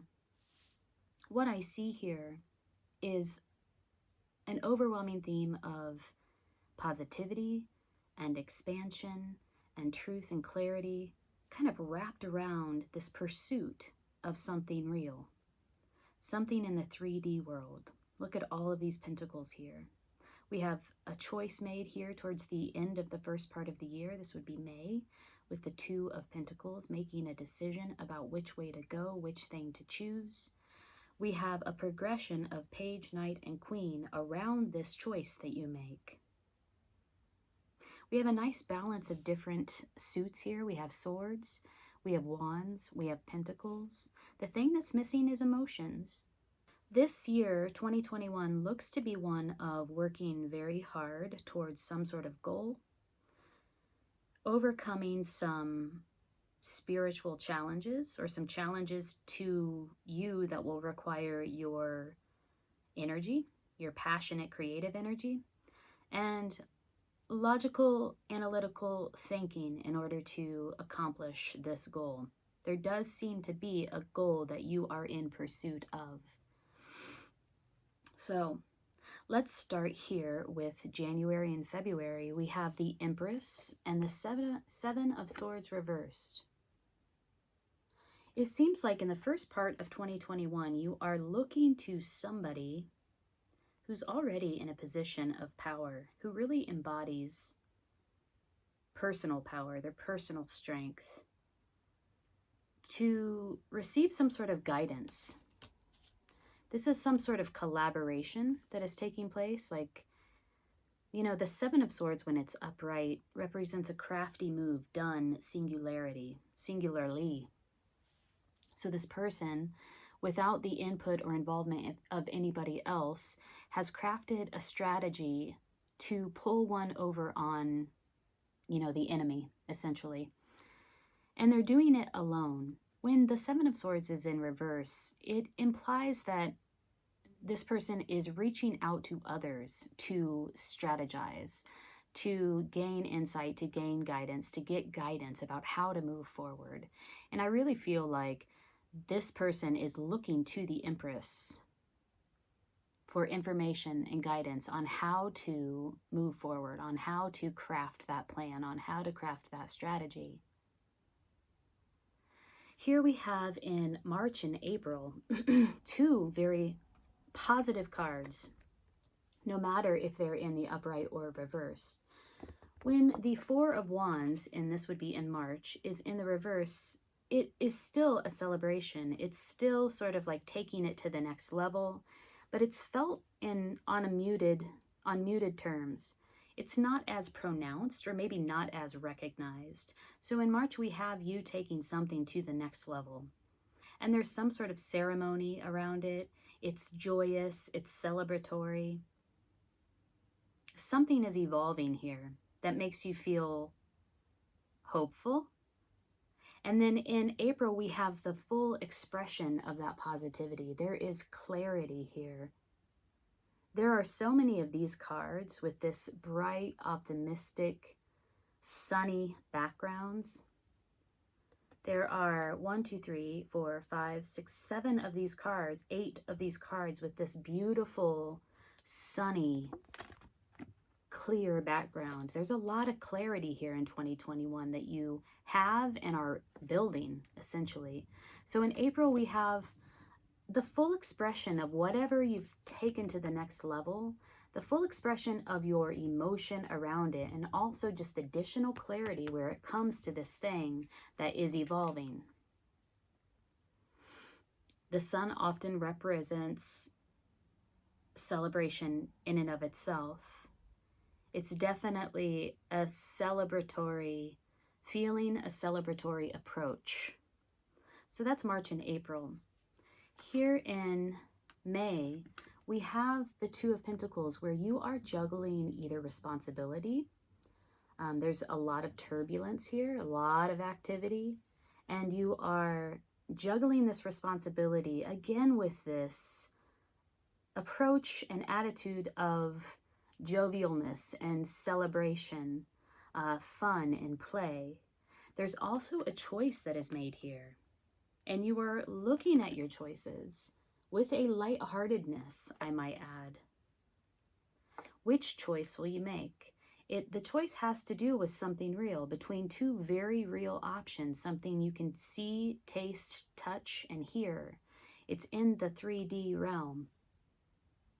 That's in May. In June, we have you feeling as if you are restricted, constrained, oppressed in some way, but it is all happening on the mental plane, and it is an illusion. So it could be that there are some anxieties that come up in June, maybe around these choices that you're being asked to make, that leaves you feeling, this is often an experience of, it can be, not often, it can be an experience of like humiliation and shame. Like maybe something occurs in June that makes you feel like, oh, I don't know if I can move forward with this. I don't know if I'm good enough. And you kind of get up in your head and you start doubting it. There's a lot of anxiety. You feel constrained by it, surrounded by nothing more than your anxious thoughts. However, the note in this card is that she can easily free herself. And again, it's an illusion, though it may feel very real. These anxieties and worries and concerns may feel very real. They are illusory. This is happening in June. In July and August, we have a progression around this thing that you're taking to the next level. And again, not to be too repetitive, this is a real thing. This is a new home. This is a new job. This is a new vocation, a new passion project, something real in the 3D realm. The page is studying. So you're simultaneously moving very quickly from being an apprentice energy, learning about something. The page is very involved in their study. The study is first. You know, I don't know if you've ever been, if you've gone to college or you've gotten, you know, to the point where you are really learning deeply about something and you kind of fall down that rabbit hole and the study of it just sort of takes over and it's exclusively about the study. Look at how he's studying this pentacle. So really learning very deeply about something and then acting on it, taking action around it, putting it out. Look how he's looking out now, still holding the thing, still very much involved with the thing, but now external stimulation is coming in. He's putting it out into the world, taking action around it. So very quickly there's this progression in July and August from studying something to actually acting on it. Now, you're in the night energy, right? Where you're taking action. And then here in September and October, this is September, this is October, we have the Five of Wands and the Nine of Wands. Somebody tests you. You get tested. This thing that you're working out, this thing that you're delivering to the world, you're taking action on in the real world, people are questioning you. There's some sort of controversy or competition, some sort of testing energy, and it's not totally pleasant. I do feel like it's going to be like a spiritual challenge for you to overcome. When the Five of Wands is in the upright, it's friendly competition, right? And everybody is just like genuinely trying to figure out what their skills and abilities are measured up against the others. And it's not harmful. In the reverse, it takes on a little nastier tone where people really don't have your best interest in mind. So this will be some sort of spiritual challenge for you for sure around this thing that you're bringing into the world and that you're moving on.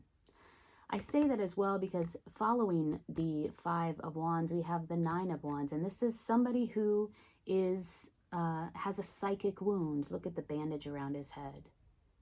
A psychic wound, like he's looking for the next enemy. So I do get a sense that this challenge that comes up for you around the time of September and October will have you feeling a little paranoid and skeptical about the advances of others. Who can I partner with? Who can I collaborate with? Who can I trust? In November, we have the Chariot reversed. This is a call for you to take a different approach.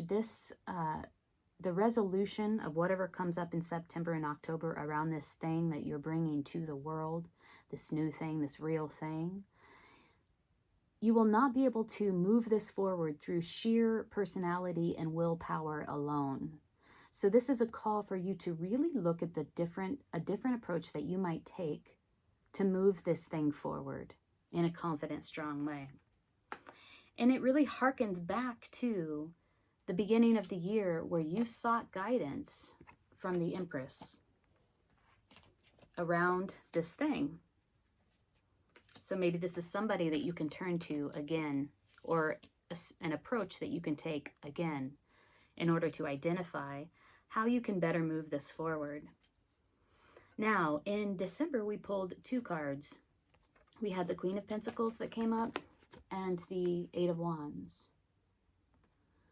So I want to bring your attention to the last part of the year where we have this interplay between this Pentacles, very grounded 3D real energy, and the Wands energy, which is one of passion, creativity, testing, competition, willpower, using your, inner fiery willpower to overcome something, essentially. Here we have Wands coming to earth. So Pentacles is a suit of earth. Wands is the suit of fire, passion, creativity, spiritual energy. We have Wands grounding to earth. So whatever's happening in the last part of the year, it will be grounded. It will right itself. This energy that feels a little unstable here will be grounded. This is also fast-moving energy. It's fast communication, swift communication coming in around something. And again, we started off the year with the Empress, and we're ending the year with the Queen of Pentacles. So, the Empress is the patron of Pentacles, and these two are very similar in some respects. However, the Queen of Pentacles, she's fully self-aware. She has the ability to generate a great deal of abundance around her and to hold this container of abundance in a very self-aware, strong way. This guidance that you're seeking from the Empress in the beginning of the year comes back full circle at the end of the year with the Queen of Pentacles. This is a clear, strong, swift-moving communication potentially coming from the Queen of Pentacles toward the Queen of Pentacles. This is Wands energy grounded to Earth energy. Whatever conflict you're having here in the end of the year will be grounded. I want to talk about this progression as well. We have the Page of Pentacles, the Knight of Pentacles, and the Queen of Pentacles. This indicates to me that whatever you're working on, whatever you're studying, whatever you're taking action around, will eventually evolve into this Queen of Pentacles energy, where it has realized, and it is contained, and it is held, and it's sort of manifested here. There is a progression here where it comes to this thing that you're actively working on.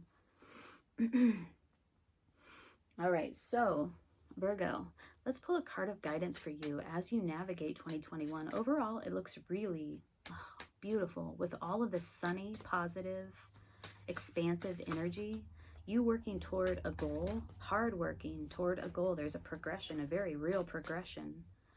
You do have some challenges here. Towards June, you are experiencing some anxiety. It's not real though, it's illusory, and it's something that you absolutely can free yourself of.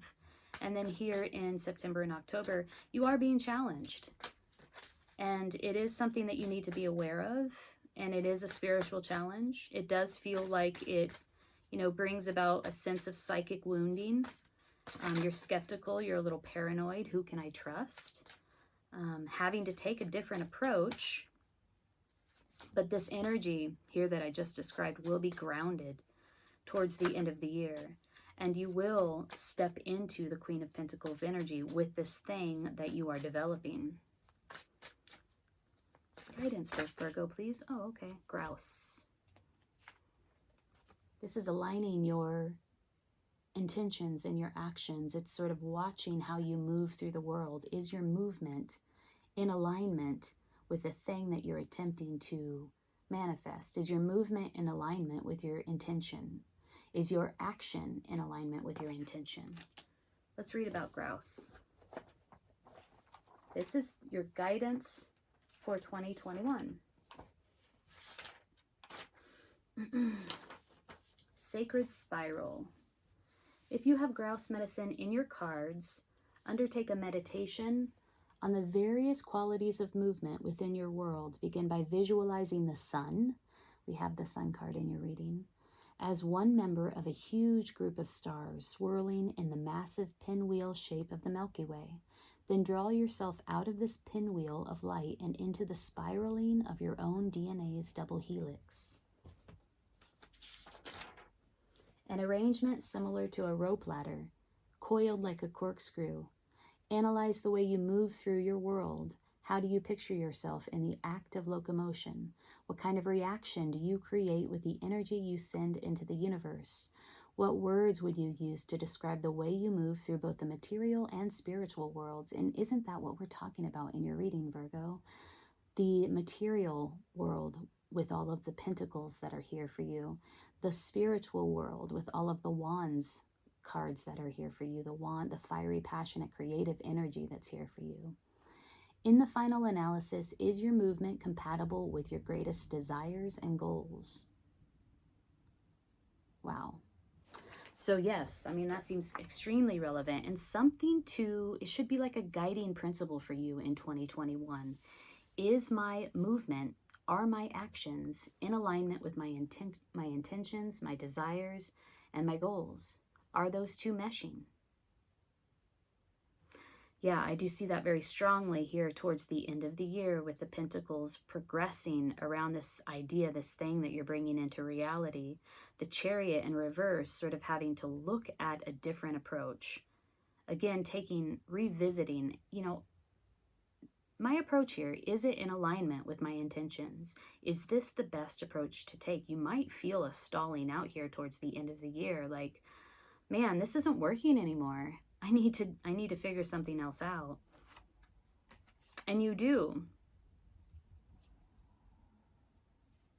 Well, Virgo, I hope this reading was helpful for you. If it resonated, please hit the like button. Comment below. I'd love to hear how this plays out for you in 2021. If you'd like a personal reading, I'm doing those now. The link is below in the description box. I'm wishing you the best year. Take good care. Hey Libra, welcome to your reading for 2021, the year ahead. Thank you for joining me. My name's Amanda. I'm at Luna Sync Tarot. I have already shuffled your cards and I laid them out here. One card for each month, except for December. 2 cards fell out for you. So let's get in here and take a look at what's going on for you for 2021. An overall view here. We have a series of 5s. 5 is the number of conflict and change. We have a few 6s, so we have a progression from 5 to 6. There is a progression happening for you in 2021. 6 is the number of success and victory, achievement, essentially. So we have this interplay in 2021 of you striving for something and then hitting sort of blockades, barriers, challenges. Doesn't need to be anything to be afraid of. This happens in life, right? So these are everyday challenges that you're coming up against as you strive towards something that feels very passionate, very creative, something new that you're beginning. You're investing your time and energy into. The cards here at the end in December really serve as a sort of key to the year in terms of what it is that spiritually you are being asked to develop. We have the Hierophant here in December, and we have the Moon, 2 major arcanas, and the only major arcanas in your reading. There is a call for you to find the God within. Go within to find spiritual truth. And I say that because the Hierophant, which is all about spiritual truth, spiritual guidance, spiritual community, spiritual authority. The Hierophant was the person that mediated between the individual and God. Crossed by the Moon, which is a delving into the subconscious or the unconscious in order to find that spiritual truth, in order to raise that spiritual, in order to develop spiritually. And so this is a call. The whole reading really could be seen as your progression toward this going within to find your own God, to find your own spiritual truth, to find your own spiritual meaning.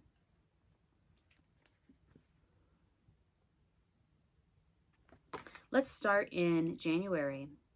In January, we have you looking out at the horizon, waiting for your ships to come in. So you've already put in some work and some effort around some idea, passion project, new initiative, new endeavor, and you're waiting to get that feedback about it, right? So you started it, you implemented it, you put a plan in place, you put it out there into the world, and now you're waiting for the feedback. This is, you're starting to see some achievement around this thing that you invested your time and energy into. 3 of Wands.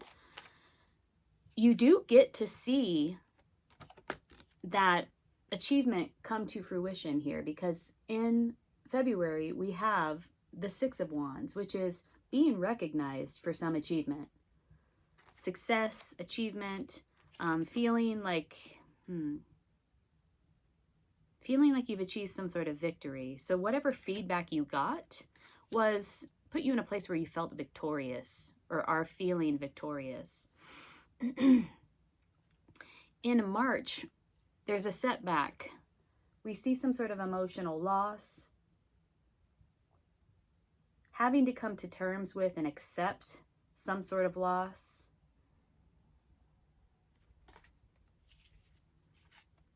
In April, there's a feeling of skepticism, like people are out to get you, essentially, like you need to protect yourself. There's some sort of psychic wound that you're harboring, probably as a result of whatever happened here back in March. So you see what I'm saying? There is this sort of outward expansion and achievement and success met, and then you meet an obstacle. This is the first obstacle encountered here in March and April. Just some sort of emotional disappointment that leaves you in this place of like, who's my friend? Who are my enemies? Who are my friends? Trying to make that distinction. Also protecting yourself. In April, January, February, March, April, May. In May, we have a new start, but I don't think that it's a totally new start. I think you're picking this thing back up that you saw, that you've already put the work into back in January and February and saw some success around. I feel like you're picking this thing back up and like, okay, let's just keep going. I had this setback. Let's just keep going. This is a new opportunity for me. I'm going to invest my energy in this once again. And it feels like an infusion of spirit, an infusion of creativity, an infusion of energy, because it's the ace. In June, we have yet another setback, another 5. This is a win in vain. Somebody wants to be right, and it doesn't matter who they hurt. It's a win without compassion, a win without empathy. It's wanting to win at all costs.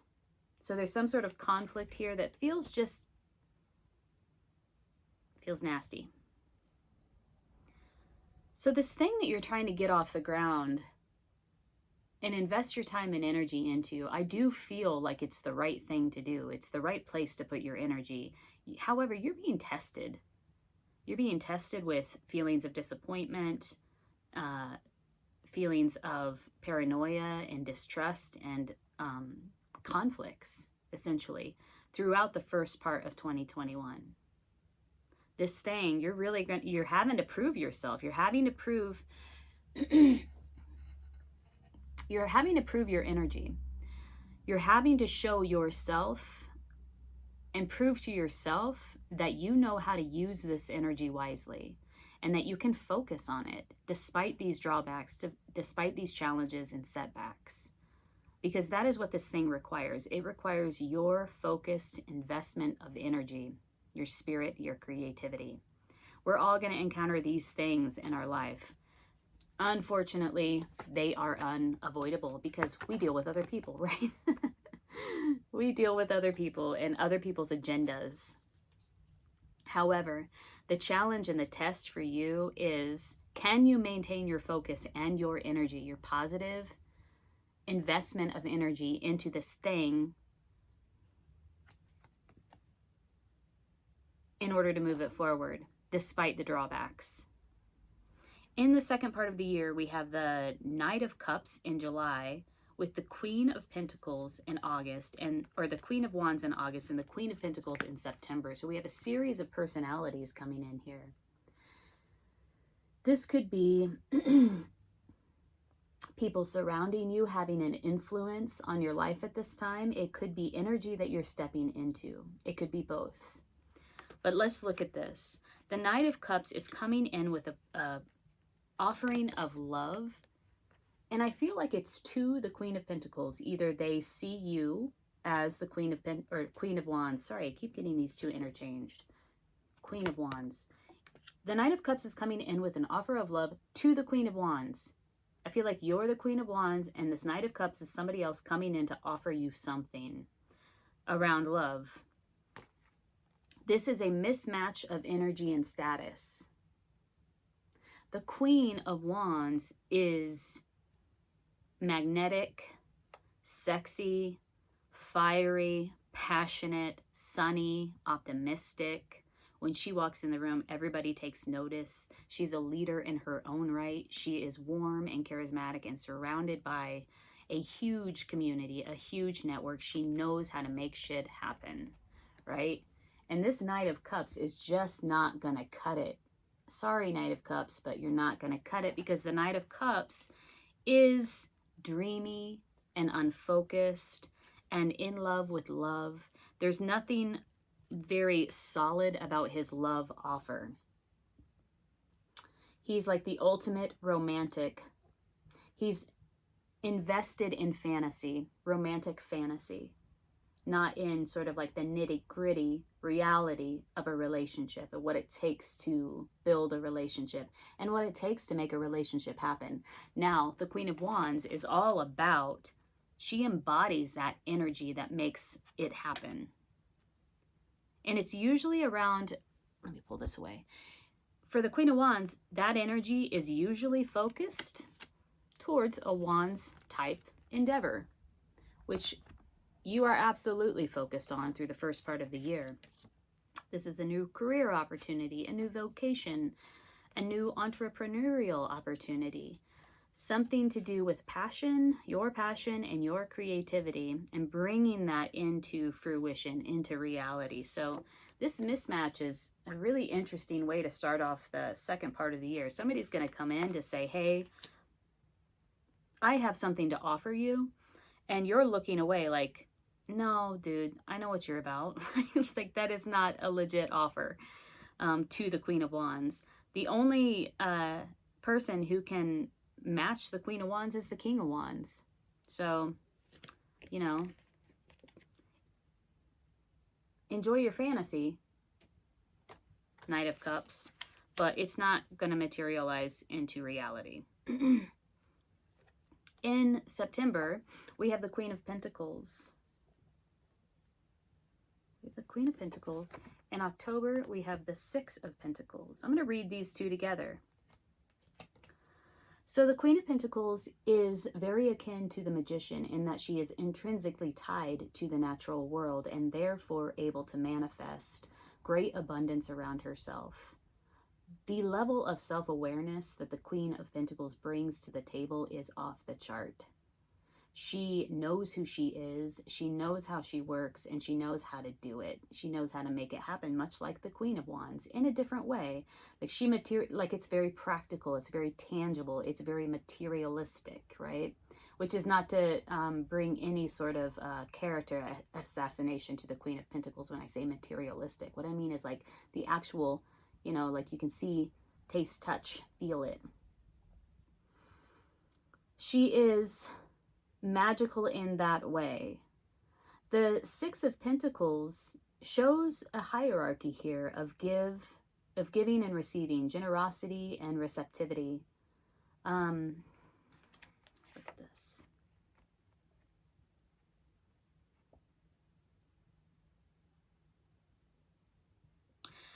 There's some sort of balance that needs to be achieved here. Either the Queen of Pentacles is bringing this energy in, like seek balance in terms of the flow of abundance, giving and receiving. Analyze and identify where you're at in that flow. Are you holding on? Are you needing to give more? Are you needing to open up? Are you refusing to receive help, refusing the gift? Or, you know, where are you at there? And where there is imbalance, please bring balance to it. Somebody also might be coming in towards the middle of the last part of the year to support you financially where this endeavor is concerned. All right, moving on to November, we have another personality, another character, this Page of Swords energy. This is somebody who is removed from the scene. They prefer detachment and observation. They feel above it all to a certain extent, and this is often called the spy card because of that. Because they watch and they observe and they do not get involved. This is also sort of an immature, emotionally immature energy coming in November. I have to fight my predisposition to dislike the Page of Swords. In the most basic meaning, it could, the Page of Swords is simply a researcher, somebody who's attempting to find the truth, witnessing, observing the truth. In the negative aspect, it's somebody who's pretty petty, immature, impulsive, and rash. So in November, for what it's worth, there's a personality lurking around you quite like that. And whether or not it's in the positive or the negative is to be seen. It could be an energy that you can harness to your benefit. Finally, in December and January, we have the Hierophant and the Moon, and I already talked a bit about this, and that is turning within. Like, I feel like through this progression of achievement, success, achievement, devotion of time and energy towards this passionate endeavor, and then overcoming these obstacles that you hit throughout the way with the Five of Cups and the Five of Swords, which is emotional disappointment and conflict. The call is to, it's a progression toward this, towards turning within to discover or rediscover your spiritual truth. And this does feel like an initiation to me, quite frankly. We have the Hierophant with his hand up and his scepter, calling in, initiating, potentially initiating these two monks, or initiating the spiritual individual or the spiritual community into a covenant of some sort. So this is an initiation to, it feels almost like a dark night of the soul, but it's like an initiation to go within and to reconnect with your own inner truth. It's quite deep towards the end of the year here, Libra. So Libra, if this reading resonated with you, please hit the like button, consider subscribing to my channel. I'm wishing you the best in 2021. It looks like you're on the right path. I love that you're investing your energy in this thing that you're pursuing. I do see achievement and success here for you. New opportunity. I see a lot of personalities around you at this time, either aiding you, coming to your benefit, or serving as a distraction. I'm thinking that in terms of the Knight of Cups and the Page of Swords. Beware of this Knight of Cups energy. They sound real good when they talk. Let's just say that. They sound real good when they talk. And also beware of this Page of Swords energy.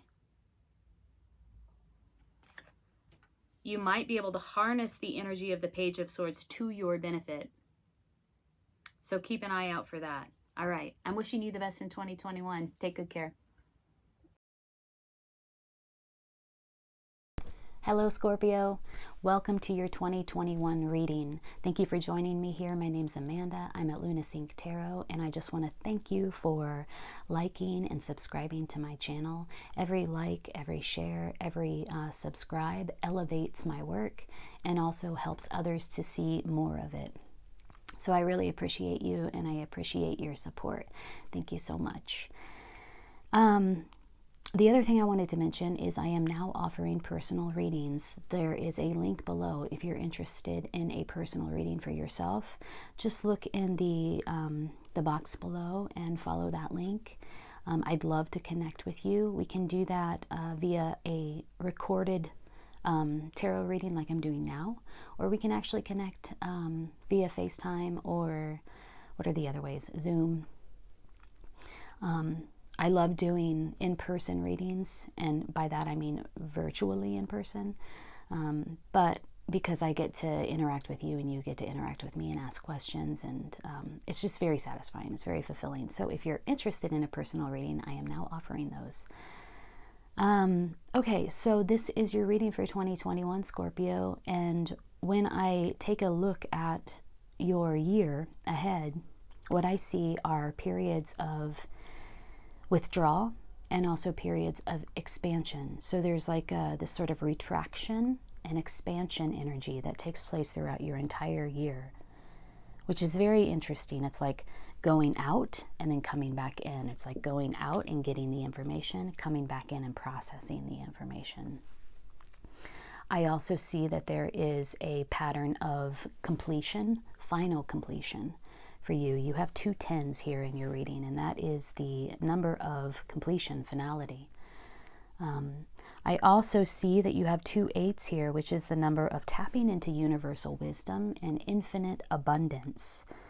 I love 8s. I love the energy of 8. So we have that going on here too. Finally, probably what I should have said first and foremost is that you have 6 major arcana card in a pull of 12 cards. So half of the cards are major arcana, insinuating or showing us that you are about to embark upon a year of major transition, major transformation. It's divine, it's fated, it's not something that you can avoid, and it's going to be fundamental in transforming you in some way. So let's start off here in January. In January, we have the Tower reversed. I want to bring up February because these 2 cards are very linked. We have the Hangman reversed. So what I get here is a sense of stalling, a sense of resistance. There's some major transformation coming your way that you are either not engaging with that energy, refusing that energy, refusing sort of the enlightenment that takes place as a result of welcoming or embracing that energy of the Tower moment. In January and February, another interpretation of these 2 cards together are that you've averted disaster. Maybe this thing has already taken place in 2020, right? So you had your Tower moment in 2020 and you're kind of working it out now. It's over and you're still in that process of assimilating the wisdom or the knowledge of that Tower moment. So I mentioned before that the Tower can often be read as averting a disaster. So you glean some sort of knowledge that helps you to ease the difficulty of this Tower moment. This is all happening in January and February. There is some sort of block around the information that comes about as a result of this Tower moment that you need to process and assimilate. So the Hanged Man upright is all about retracting, withdrawing, and putting yourself in this suspension where you can achieve some sort of illumination, some sort of understanding about this issue. In the reverse, it's a block, it's an obstacle, it's not quite assimilated yet. So there seems to be some unfinished work with this Tower moment that might have happened in the previous year, the previous month, that you're still sort of working through. There might be some resistance to it that needs to be overcome. The month of March sees you in this star energy. This is healing. This is a beautiful healing card. It's an emotional healing. It's I typically only see this card as healing. However, it's often called the wish card. So this is a time where whatever wish, whatever you're focusing on, whatever intention you set is likely to manifest. This is a beautiful time in March to clarify your intentions, to clarify your thoughts. Be aware of what you're thinking, because whatever you are thinking will be put into motion. And so you are at a period or time in March where you can really begin to harness some of your intentions and manifest them into reality. There is, again, I will repeat, an opportunity to heal. that I feel now in March you're fully engaged in. So whatever needed to be wrapped up with this reverse Tower and this reverse Hangman is now upright, is now being looked at, is now being sort of processed. And there is a healing taking place here for you in March. 3 major arcanas right out of the gates. January, February, and March for you, Scorpio. Okay, April. Possibly as a result of this healing back in March, or this wish fulfillment energy, this really focusing on your positive intentions, the things that you really want to bring into reality, we have a new beginning where it comes to some idea, some new idea comes your way, some new perspective, possibly some new beginning around a new identity for you, a new way that you think about yourself, you think about your life, and a new way, or thinking newly about what is possible for you. This is in April. Following the star card, following the wish card, and the healing card is this new perspective. And then next, May, we have the 10 of Swords. I do see a lot of Swords energy in your reading here. We have 3 Swords cards. No, we have 4 Swords cards. Swords are about the mental plane, thoughts, ideas, identity, judgments, the things that you think, right? The sort of ephemeral reality. So this is a completion. There's this new beginning where it comes to the way that you perceive yourself, or a new thought, a new idea that you want to bring into reality, followed immediately by the end of something for good. Like this is like, it's over. This is completed. It's a letting go of something that has shaped you for quite some time and is no longer serving you, and it's gone. It's like over. Completely done. That's in May. And again, in June, another completion card. So if you can see in this card, there are these figures on the corners. This represents air, earth, water, and fire. It's an assimilation of all of the elements. It's an incorporation of everything you've learned, everything you know, all the knowledge distilled into wisdom so that you can next level it, right? You're taking it to the next level. You're wrapping something up here and moving on to the next level. It's a victorious vibe. It's an achievement of some sort. It's achievement on the personal level. It's not like, oh, I got a new car, right? It's like, I am taking myself to the next phase of my development. I am moving on, and you've achieved something pretty fundamental. There's a sense of freedom here, freedom from the past, letting go, completion, final completion, letting go of a former identity, and moving on to the next phase of your life, feeling free. It's a feeling of freedom for you. This is in June. In July, here we have that retraction energy. So, I talked about retraction and expansion, that sort of pattern that shapes your 2021. We have expansion here with this new beginning. We have retraction here with this completion energy. This could hurt. This could hurt to a certain extent. There is some emotional pain or mental pain associated with the 10 of Swords. And then we have this expansion energy in June and this retraction energy in July. This is making a decision, needing to make a decision, and going within to do that. See how she has the blindfold on? She's blocking all input from the external world with her swords here, and she's going within to meditate on the choice that she needs to make, the decision that she needs to make. This is 2, so there are 2 options here. Which way do I go? What do I choose? And really turning within to make that decision here in July. Okay, retraction, expansion energy. Retraction followed by expansion. Look at this. This is really kind of crazy. Going within to make some sort of decision in August, feeling this sense of great emotional fulfillment. So whatever wish you made back here in March, followed by this new beginning in April, this new idea, this new identity, new thought, seems to manifest here in July, where your wish is fulfilled. This is wish fulfillment. It's another 10, so it's a completion of some sort emotionally. And it's a feeling of fulfillment and abundance. It's like what you always wanted. That's cool.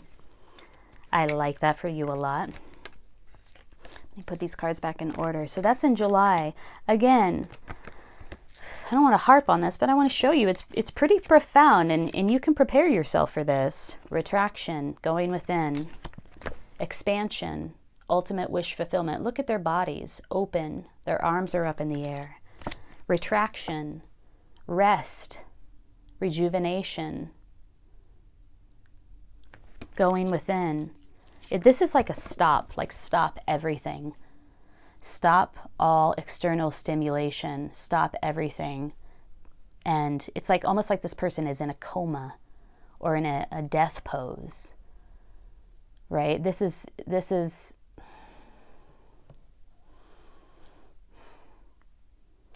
not necessarily a going within type energy. It's like this has been, you have no choice about this. You have to stop.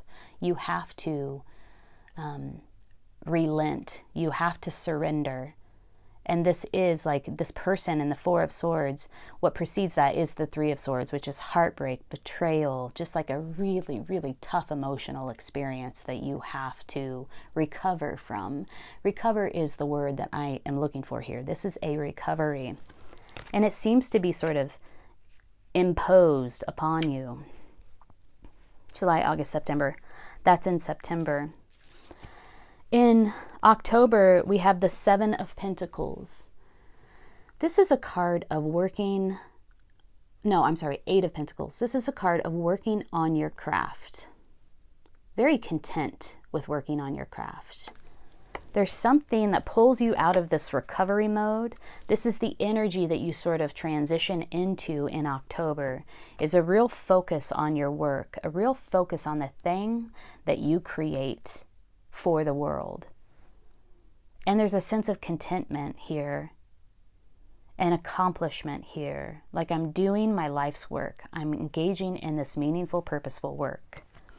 That's the energy that you transition out of. You're in this recovery mode, and then you enter into this, I'm going to focus my energy on this meaningful work, this purposeful work. So again, expansion, retraction, the Hermit, withdrawal, another withdrawal.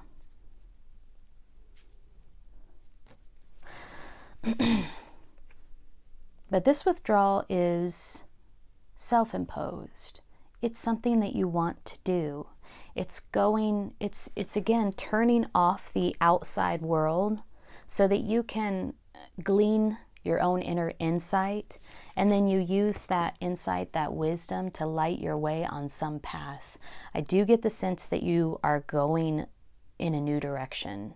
There's some new path that you are following. There's maybe some choice that you made that puts you on this path that is new for you and may feel slightly uncomfortable, but it definitely is a pulling back of your energy from the outside world in order to focus on getting that insight, that wisdom that you need to light your way forward. And then finally, we have another major arcana in December. It's the Strength card. This is a beautiful card about the power of feminine energy. She is tapped into this universal strength, this universal energies, universal power, in order to tame the beast. And this lion can sometimes be seen as our base instincts, our natural instincts. And she is gently closing his mouth with the power of her own grace, right? So it's really about it's about learning about your base instincts, you know, your emotion. It's about taming your emotions, essentially. If you are going through an emotional time, and it does look like you're going to have some peaks and valleys where it comes to your emotional state here in 2021, this is about really becoming completely aware of and in control of your emotions, so that you're using your emotions to support you on this path as opposed to hinder you. So sometimes when we're not aware of our emotions, they get the best of us, right? They have the power to completely destroy a thing that we did not maybe want to destroy. This is complete and total awareness of and control of with grace. This is not like power over control. This is like a graceful awareness and control of your natural instincts, your base instincts, your emotions.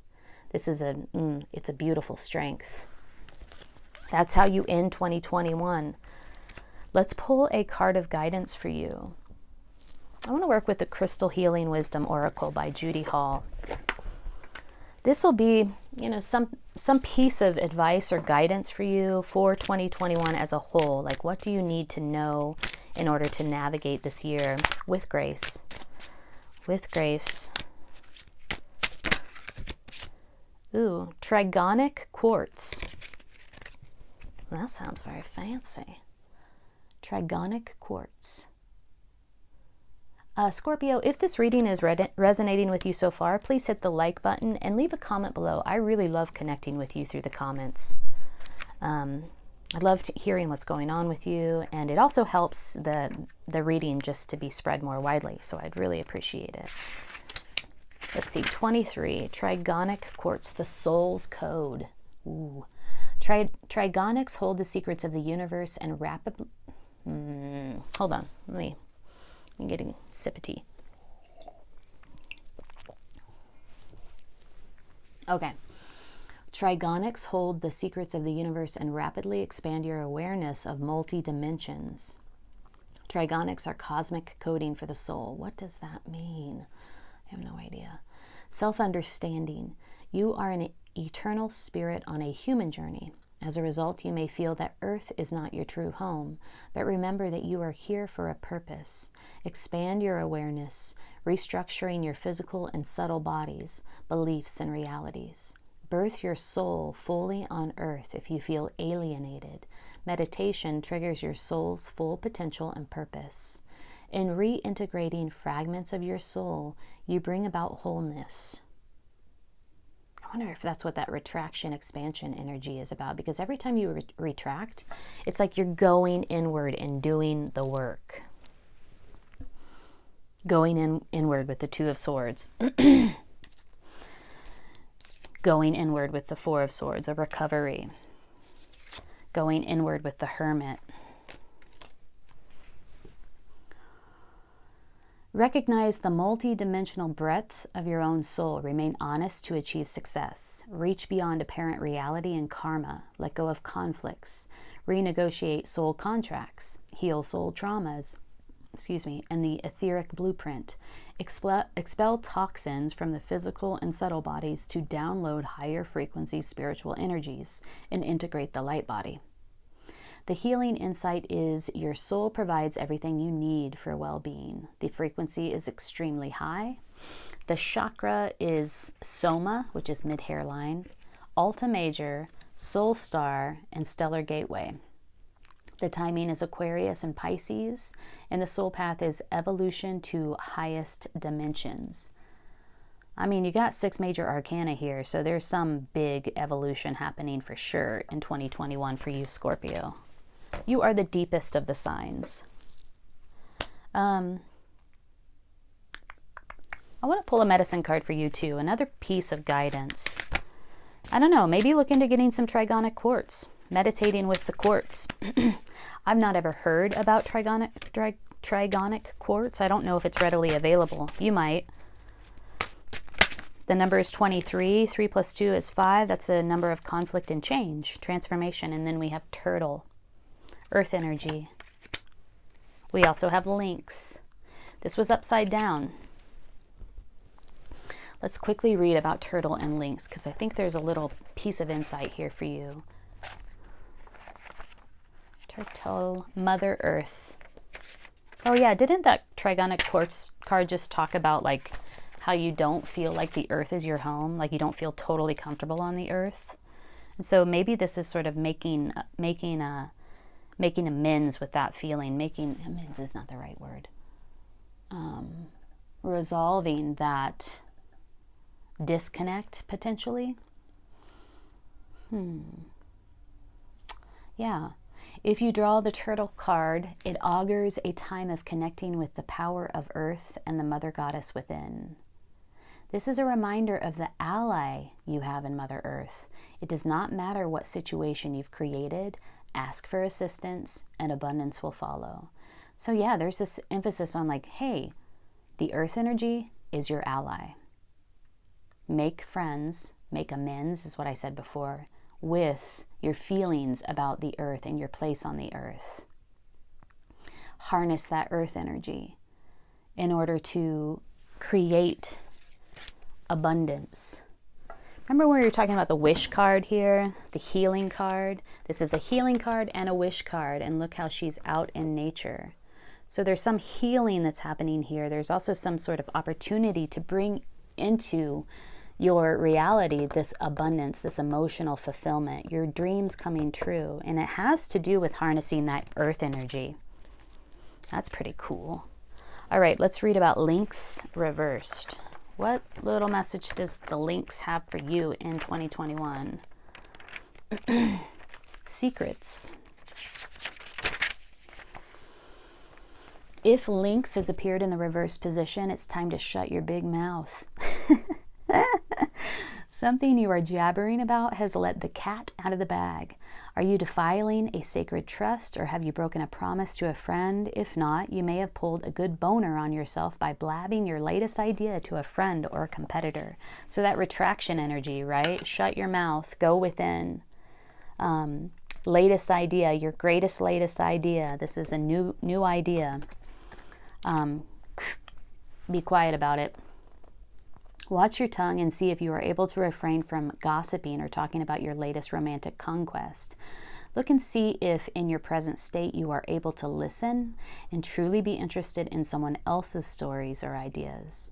On this level, Lynx is telling you to become worthy of trust. Then the secrets will be available to you. You might look at choosing to have your brain in gear before your babble starts, or your foot may have to replace your tongue. This is the know-it-all syndrome. Fine if you want to talk, just sew up your ears. After all, talking leaves no room for hearing or learning. Lynx is a tough teacher, and if you have let the cat out of the bag, be ready for the consequences. Yeah, so there's this message here. I don't know if you relate to this or not, if you're a talker or not, but beyond that, there's this message of go within to learn the secrets. Be quiet in order to learn the secrets. Become Lynx and wear the Mona Lisa smile. Only you will know what you're smiling about. The cat will not have your tongue. You will, as well as the power over it. Oh, wow. The power over your output, essentially. Control of your output. Going within, being quiet, learning the secrets.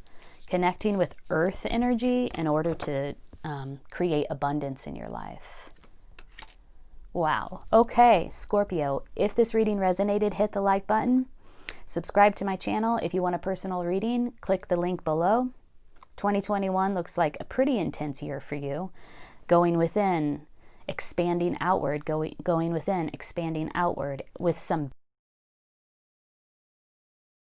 Not sizing you up correctly, underestimating you, and then in your own sort of humble, discreet, quiet way, you show them who you really are, and they realize that your power is great and that you are in fact smarter than them.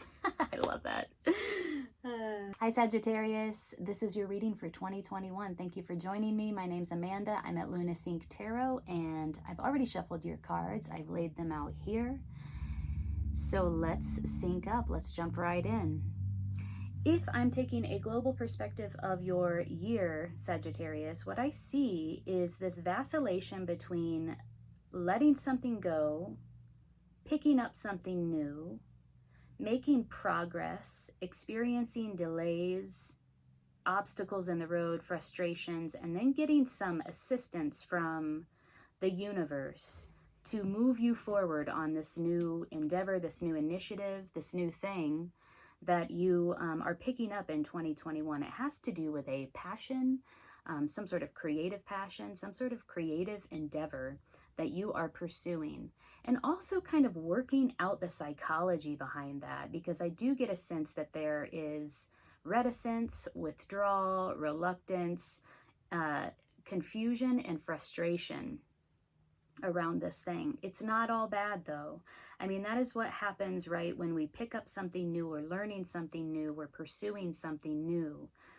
It's a learning process. And so all of those emotions are bound up in that. But I do see here, because you have 6 major arcana cards in a pull of 12 cards, that this is a huge faded transition, transformation for you. This thing that you're starting, this new thing that you're pursuing, is your calling, essentially.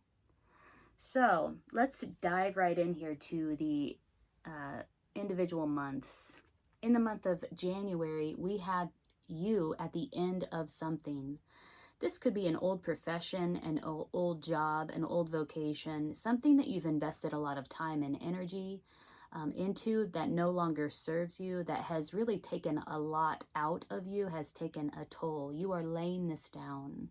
You are approaching the end of this thing. It could be letting go of an old job, letting go of something that you've just spent a lot of time developing that is just kind of naturally coming to an end for you.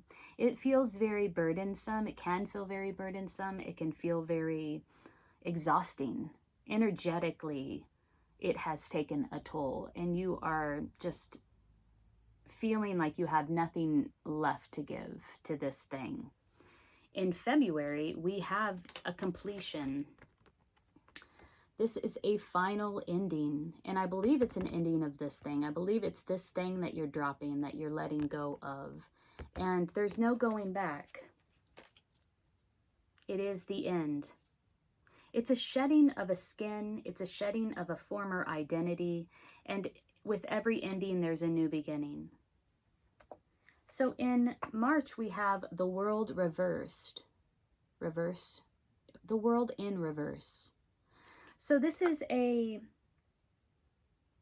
there's some sort of, you're on the brink of an achievement. You're on the brink of an achievement. However, there's a lack of cognition around it. There's a stalling. There is a stuckness around this achievement. It's as if you're not fully engaged with it or not fully aware of it. So it's a sense of achievement, like you're on the verge of achieving something, but there's not a full engagement with it.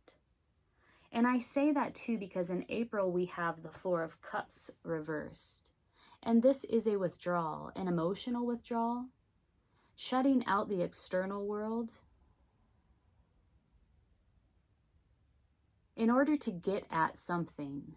It could be just straight up that you're feeling just withdrawn and isolated. But it is a sense of not quite connecting with the thing, with like spirit, not quite connecting with spirit, not quite connecting with the way that you feel about this. And I see that here in both of these cards. A lack of engagement with some sort of taking it to the next level. How do I take this to the next level? How do I achieve this thing? But feeling stuck there, and also feeling withdrawn and isolated, like disconnected from spirit, disconnected from how you can engage with this energy of elevation. So we have this laying down of something that no longer serves you, that has been very exhausting for you, actually, has taken an energetic toll. a completion of that thing. You've laid it down and it's complete. It's final. It's over. It's dead. It's done. You're shedding a skin.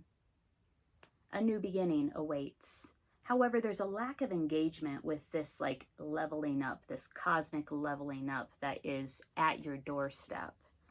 And a sense of isolation. Like, how do I not only recognize that I'm in this space, that there's this opportunity at the door for me, but how do I engage with it? Well, I mean, if you're feeling some reticence and reluctance and like confusion and frustration there, it won't be for long, because what we have here is the Judgment card. This is in May.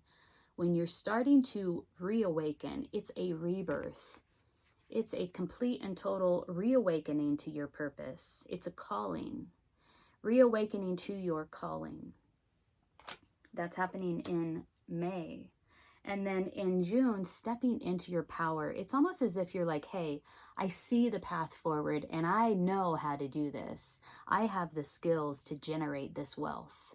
I have the skills needed to turn this into a wonderful and great success that benefits me, but also benefits my family and my community.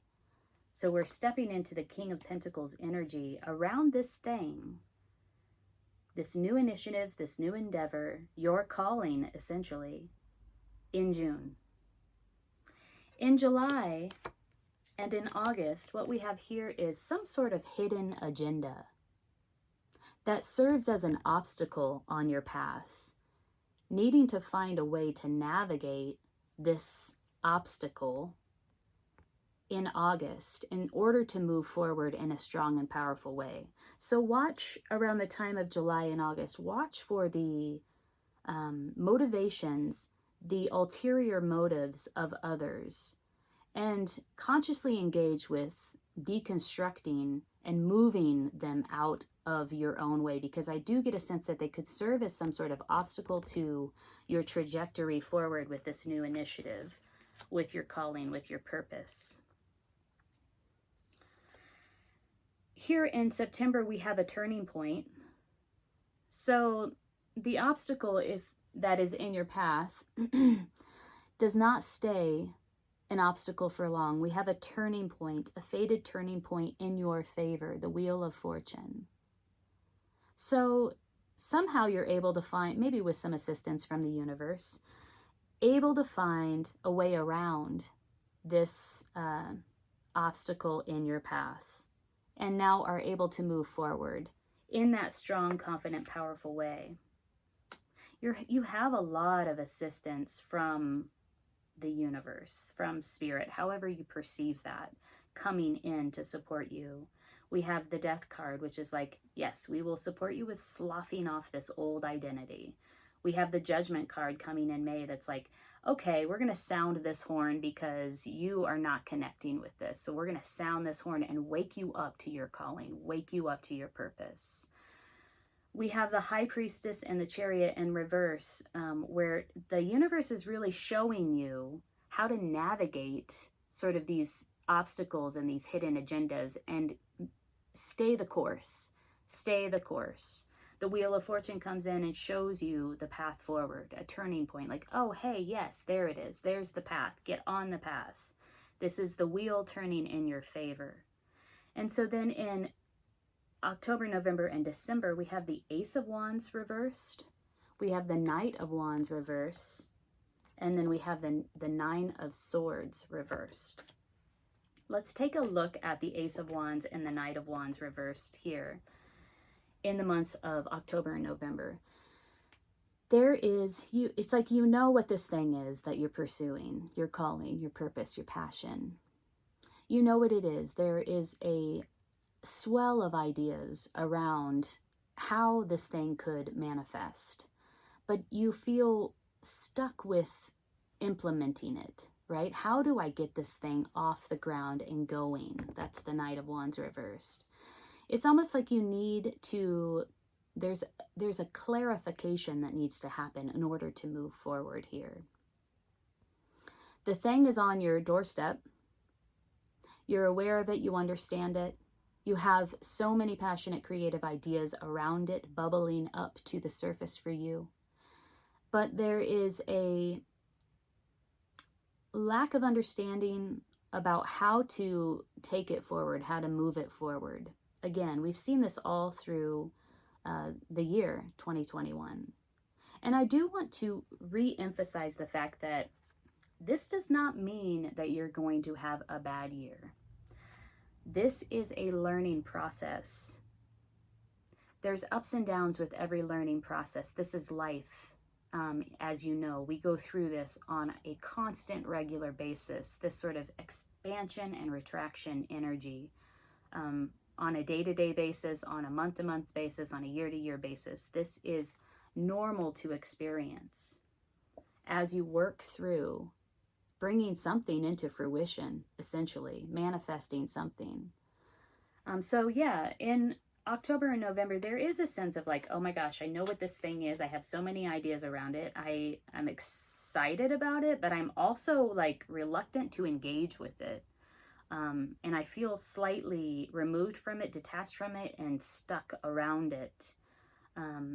There are a lot of anxieties and concerns that this has brought up, worries, and the Nine of Swords in reverse is a release of that anxiety, a release of that worry. And this could be the thing, the fundamental thing that needs to be worked on in 2021 is how do I manage my anxieties around working on something new, bringing something new into my life, into my reality? How do I manage my anxieties around that? So the fact that this shows up in December at the end of the year is poignant to me because it seems like a key for you in order to navigate this year most gracefully, which is to implement a self-care plan, become hyper aware of the anxieties, the emotions, the concerns, the worries, how you're thinking about this new thing that you're bringing into reality, your calling, essentially. If you can learn how to manage those emotions, you will navigate these feelings of retraction, isolation, stuckness, essentially, better. You will manage them better. You'll be able to move through those periods with more ease and more grace. Let's pull a card for you, a card of guidance. A card of guidance for Sag as they move through 2021. Ultimately, this is really exciting. You're connecting with your calling, your purpose, your greater life purpose. You're laying down something that no longer serves you, that has physically exhausted you, emotionally exhausted you, has taken a huge energetic toll. It's over. It's dead and done in 2021. And now there's this opportunity to connect with the thing that lights you on fire, that makes life worth living, that sparks those creative, passionate stirrings in your heart. What we have here is Weasel, 33. 3 and 3 is 6, and that's the number of victory and achievement. Gorgeous. Let's look at Weasel. I love that a new card showed up. I've been pulling the same cards in this deck for a long time. Grouse, raven, owl, elk. Those are the cards that keep showing up, but I have not seen Weasel in quite some time, so let's look at it. Excited.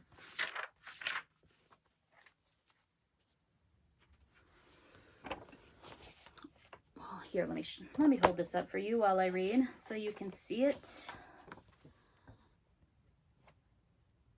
Okay. Weasel has an incredible amount of energy and ingenuity. That's you, Sag. Yet it is a difficult power totem to have. It's not without significance that ermine or weasel pelt is worn by royalty. Weasel ears hear what is really being said. This is a great ability. Weasel eyes see beneath the surface of a situation to know the many ramifications of an event. This too is a rare gift.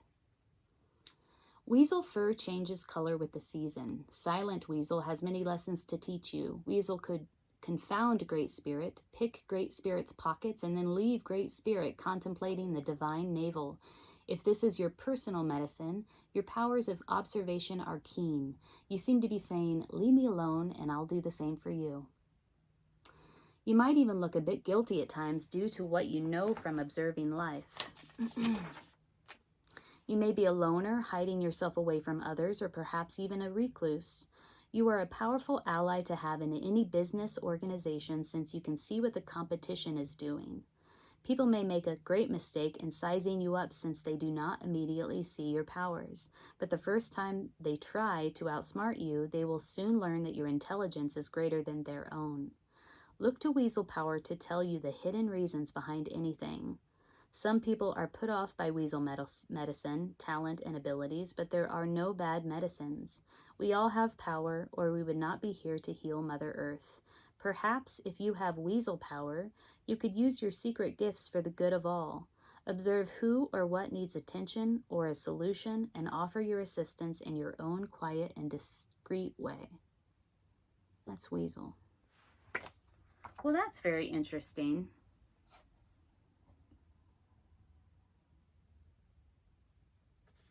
There's this message here of quietness, discreetness. They even brought up that message of isolation and recluse, being a recluse. People misunderstanding you. Not sizing you up correctly. Underestimating you. And then in your own sort of humble, discreet, quiet way, you show them who you really are, and they realize that your power is great and that you are in fact smarter than them. I love that. I don't know if you've ever had that experience before, but I've had that experience. I've been on the flip side where I've made assumptions about people based on who knows what, you know, those instantaneous characterizations and assumptions that you make about people, like, and then you realize how wrong you were in your perceptions of them and how, you know, smart and sharp they are. So yeah, it's very humbling to have that experience. Like, wow, then you take a step back and realize I really underestimated them. And why? What was it that caused me to do that? And you kind of can unpack your prejudices, your biases, your assumptions about people. I get a sense that that's going to be happening for you a lot in 2021, where people are kind of not noticing you, underestimating you. Maybe you're underestimating yourself, and then you surprise yourself, right, with your great power and strength, your ability to generate abundance for yourself and for others. You are moving forward on this path, Sagittarius. You are going to hit some obstacles. There will be some bumps in the road, and you will have to contend with some of your own worries and anxieties and fears, but that's normal. That's normal. And if you put a good self-care regimen in place in the beginning of 2021 with the full awareness and understanding that you are going to be contending with some anxieties throughout this year, then you're going to be golden. You're going to be golden. This thing that you're pursuing, this passionate new endeavor, this creative initiative is your calling. It is going to satisfy you in a way that this other thing that actually ends up completing at the beginning of this year did not. All right, Sag. If this reading resonated with you, hit the like button so that it can circulate to others. Others can see it.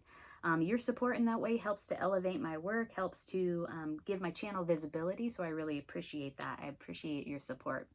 Also, if you'd like a personal reading, I'm doing those now. The link is below. Take good care in 2021. I'm really excited for you. Hey Capricorn, welcome to your 2021 reading. This is the first day of the new year, and I'm so happy to be wrapping up these 2021 readings with your sign. I have such deep respect for Capricorns. One of my longest running friends, a friend that I've had the longest is a Capricorn, and she's just beautiful. I love her spirit, and she embodies a lot of the characteristics of Capricorn.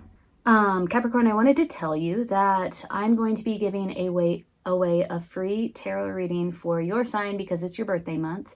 So if you want to be entered into the drawing for the free 30-minute tarot reading, go ahead and leave a comment on this video, like it, subscribe if you feel so called, but most importantly, leave a comment.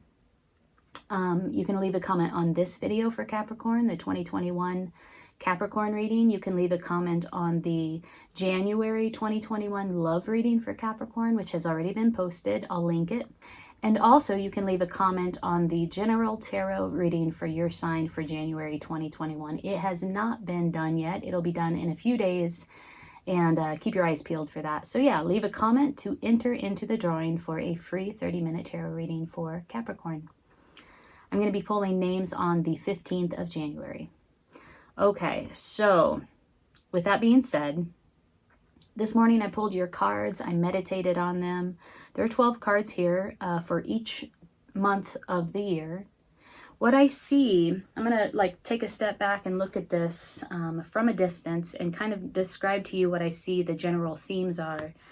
And the first thing I noticed is a sort of numeric progression here present in your cards. We have 0, 1, 2, 3, 4, and 5. And what this suggests to me is that there is something that you're developing. There's a progression around that development. And it's at the beginning stages of development. It starts with 0, goes through 5. The other thing I notice is that there is a very nice interplay here between suits. We have cups, we have swords, we have wands, we have pentacles. I've also noticed here in your cards this vacillation between this expansion energy and this retraction energy. And I think that's normal where it comes to developing anything, whether you're developing yourself, whether you're developing a project, whatever it is, this vacillation between expanding, like taking action, moving out, and retracting, like processing what you've done so that you can assimilate the information and again, prepare yourself to take action. So there is definitely that back and forth energy of like moving forward and then taking a step back to process. You can see it here with the Fool in the month of January. You're starting off on a new path. You're starting off, hopefully, on the path that feels right to you. It's like your path. It's a totally new beginning. And then in the month of February, we have this reversed cups energy, which is a retraction. And then we have the Chariot in March, which is an expansion. And then we have the Two of Swords, which is a retraction. So again, I'm just spelling this out for you so that you can kind of see what I'm talking about here when I talk about the expansion retraction energy. But let's get into it here. In the month of January, we have the Fool, which is a beautiful way to start off the new year. The Fool is such a beautiful and wise energy. It's a tabula rasa. It's a blank slate. It's somebody who, or it's an energy of, I'm going to drop all my knowledge. I'm going to drop everything that I think I know. And I'm going to open myself to a new opportunity and come at it from a place of innocence and openness and receptivity and trust. I mean, deep trust and faith. There's a lot of joy present here in this card as well. Look at the sun that surrounds the Fool. Look at how the Fool carries a staff with a bag, a small bag. He's not carrying a whole lot. So only taking the essentials with him. And it's a new opportunity. It's a new beginning. And I do feel like this new beginning is the thing that is sort of the trigger, the spark of this thing that you're working on for the entire year of 2021, that you're developing for 2021. In February, we have the Two of Cups reverse. To me, this means there needs to be some work done here about aligning your emotions with your actions. How do you feel? How do you feel about this thing?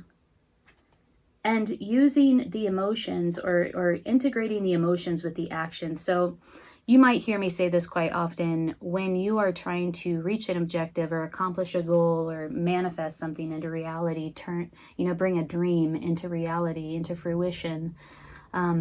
There's a process that you can engage in that involves meditation, but also visualization and really feeling what this thing is, the feelings that this thing brings to you. Like, how would you feel if this thing were in your reality right now? So there's an alignment here that needs to happen between the way that you feel and the action that you take. So aligning your behavior with your feelings in order to kind of kickstart it.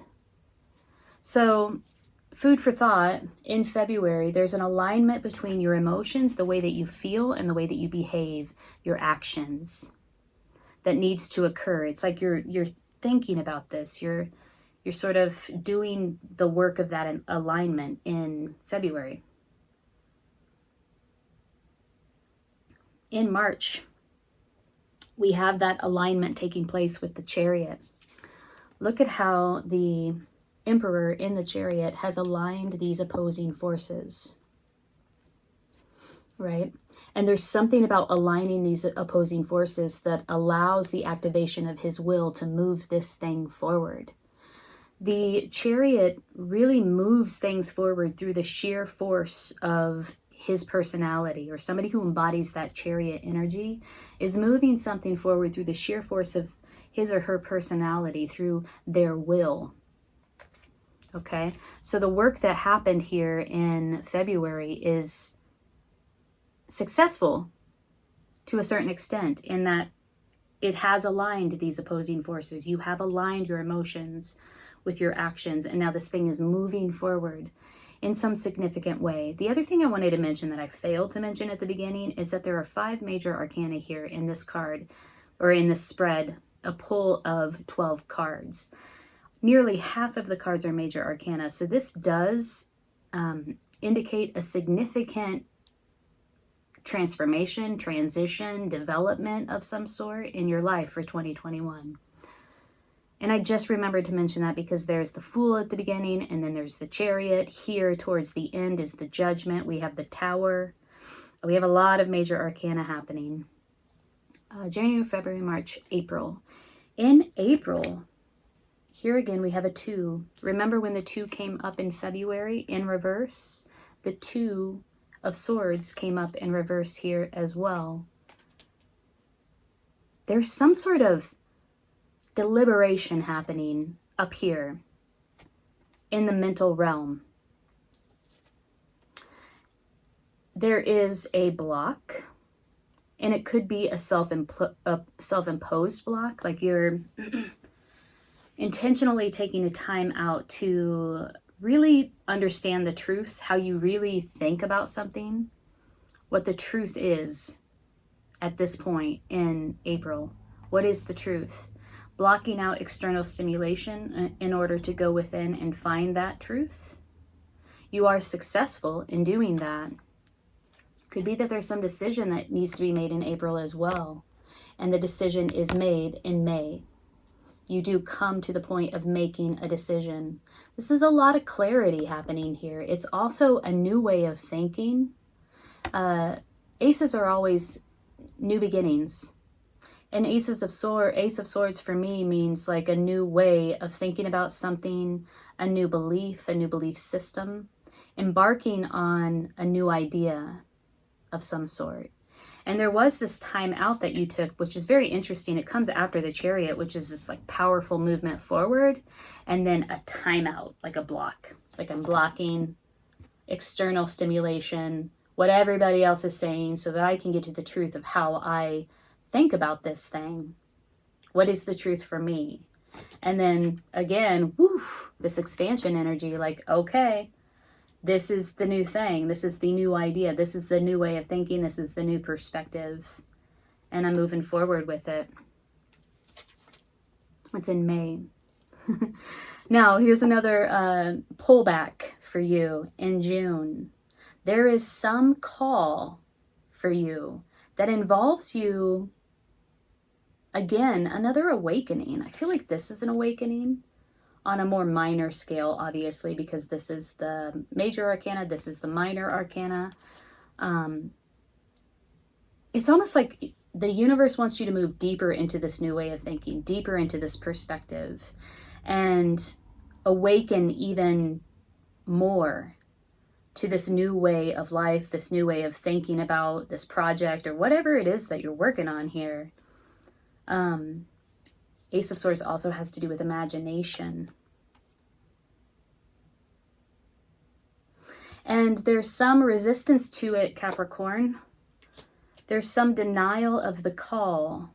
There's a resistance, and I say that because following this Judgment reverse, which is sort of denying the call, you know, you can deny it all you want, but this is a major arcana. It's the Judgment card. It's happening.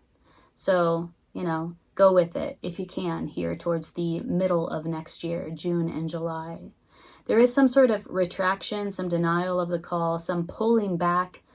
Something has caused you to feel like you need to protect yourself, protect your resources, protect your energy, protect your body here in June and July. And it could just manifest like you're doing a lot of work here. You're moving forward in a powerful way. You're doing a lot of internal work, but I feel like this is towards something external, something that you're trying to bring into reality. So there's a lot of work happening. So it could just be like you're at that phase, again, like I described before with the expansion retraction. You're just at that phase where you're like, okay, hold up. Let me take a breather here and process some of this. I know that Capricorn, your sign is very methodical, very big into planning, thinking through the steps. And so this could just be you sort of like, wait a minute, let me think through the steps here. Let me process this. Let me think through the steps so that I can see my way forward and feel comfortable, feel safe. Because this person is feeling a little like, I don't feel totally safe right now. I feel like I need to protect myself. I need to protect my energy and my resources. Okay. August, we have the Tower in reverse.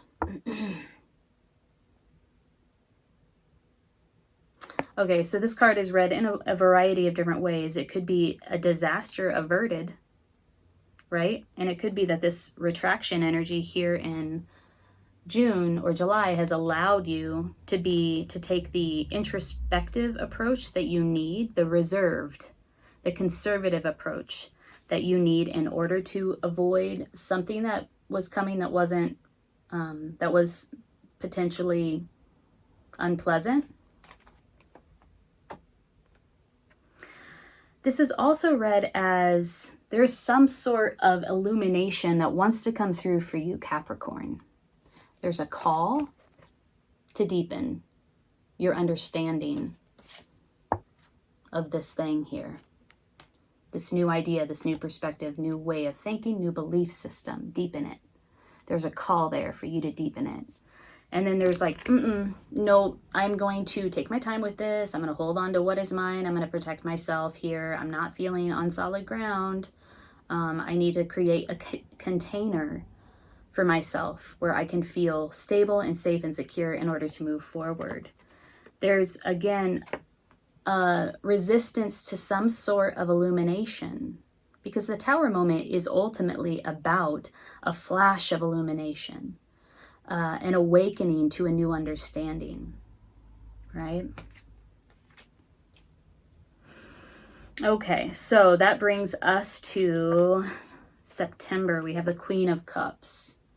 The Queen of Cups is really pulling together this whole reading. The Queen of Cups unifies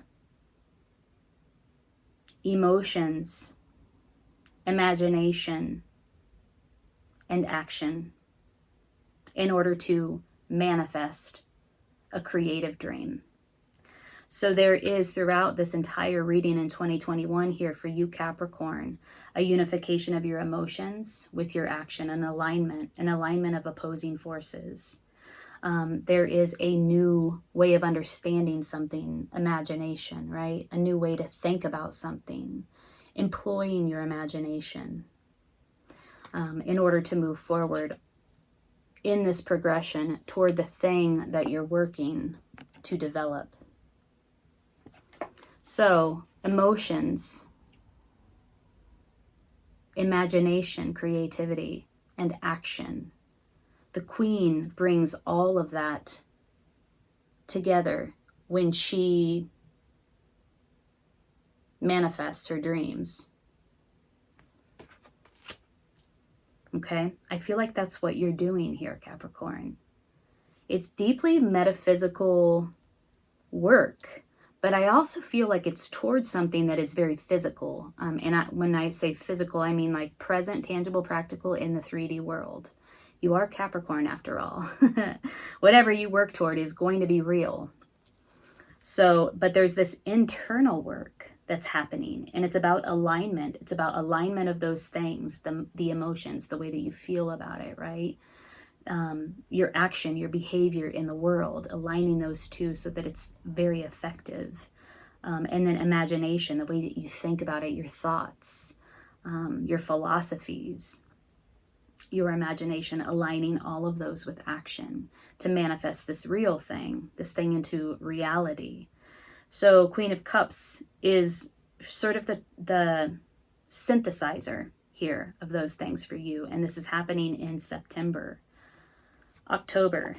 Now you're in action mode. You've synthesized, you've integrated, and now you're testing your abilities. You're testing, you're putting it into action. You're testing it. What do we have here? What are we working with here? What are the qualities of this thing? What are the qualities of my abilities? What are my abilities? Testing them against other people with similar abilities. This is taking action. You're like looking at it and you're like, oh, okay, that's what I'm working with. That's what I'm working with. And this is the end of the progression, I have to say. 0, 1, 2, 3, 4, 5. This is 5. Finally putting it into action and seeing what it looks like. It's really going to start to crystallize here for you in October. You get to see what it looks like. You get to test it out. Okay. In November, we have the 3 of Wands. Again, action. You have thought about it.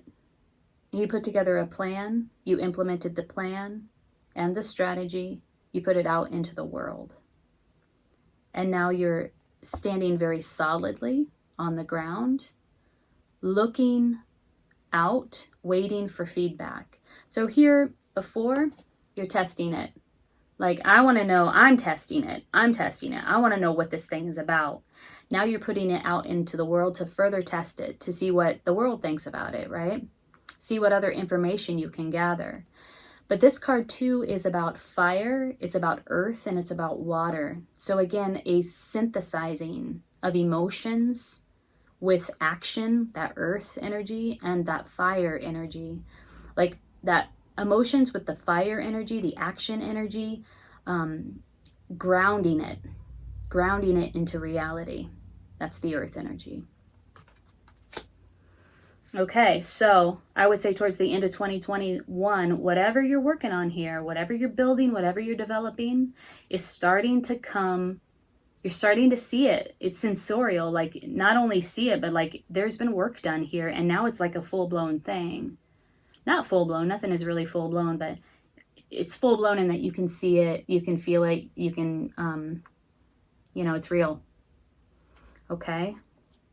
So then, this is December, King of Cups. King of Cups. Now, this is a really interesting card to have towards the end of December. And, when it came up, it made me realize that there's not like a pretty wrap to the year. This thing is still progressing beyond 2021. It continues beyond this year. The King of Cups is somebody, it's a personality, a standalone energy as well that you could be embodying. But the King of Cups is in reverse, is somebody maybe to keep your eye on. They can be a little emotionally manipulative, out of balance with their emotions. Sometimes It does signify a weakness where emotional stability is concerned, and also where leadership and authority is concerned. So not having good boundaries around their emotions in whatever way that manifests, in whatever way that looks. It can look a lot of different ways. It could be like a leader who can never really make a very firm decision because their emotions are running the show or swaying them. It could be somebody that you can't always you don't always feel safe with because their emotions, how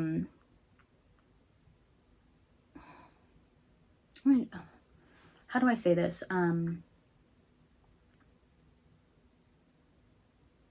They're so fluid, their emotions are so fluid that their decisions vacillate from one minute to the next. And you never really quite know where they stand. They're not able to make a firm, decisive decision.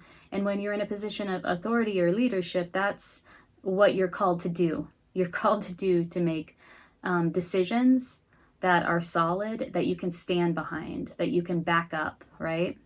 And so when the King of Cups is reversed, it can be somebody who's slightly emotionally manipulative. It can be somebody who is not able to make a firm decision, and so you can't quite count on them.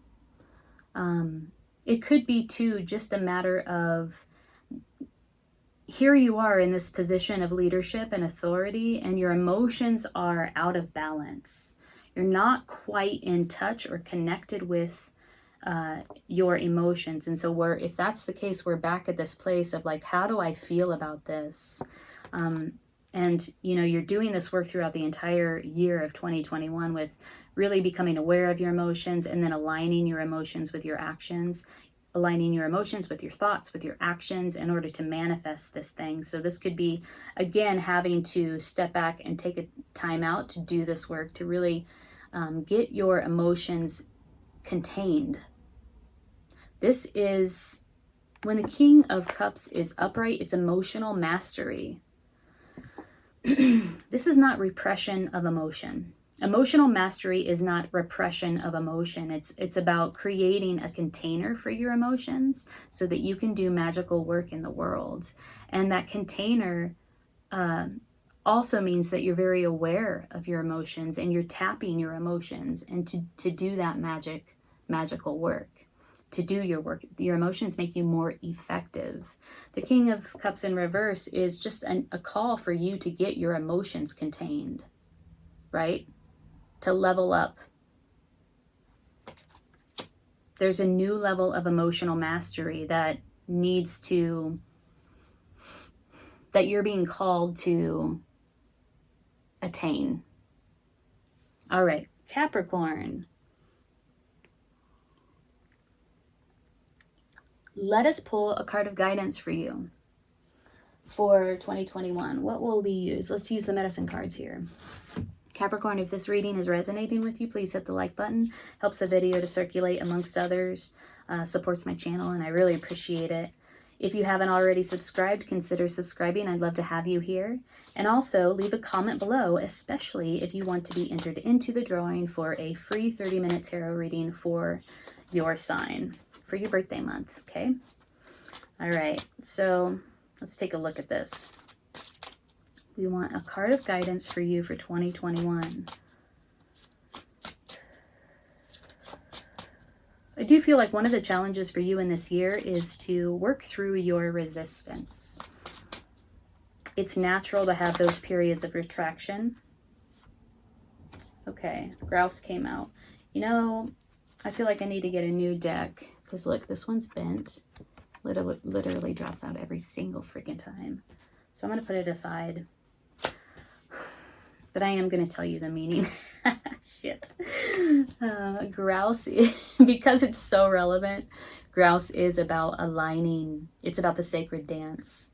It's about aligning your intentions with your action so that you can, so that they effectively support your locomotion. That's the word that this card uses. Locomotion is movement, right? So aligning your thoughts, your emotions, your actions in order to move forward most effectively. So that's grouse. Thank you, grouse. That was relevant, but let's shuffle again because I want to pull a card that maybe it's just selfish. I don't like seeing grouse or the same cards. It's not grouse. Nothing against grouse. But I just don't like seeing the same cards pop out every single time. So it could just be like a selfish thing for my own interest, I guess, where it comes to doing readings every single day. Okay, Capricorn. Card of guidance for you as you move through 2021. This does feel like a totally new thing that you're creating, that you're working towards, that you're developing toward. Has to do a lot with internal work, and it is in the interest of developing something in reality, manifesting something into reality. It feels very real to me.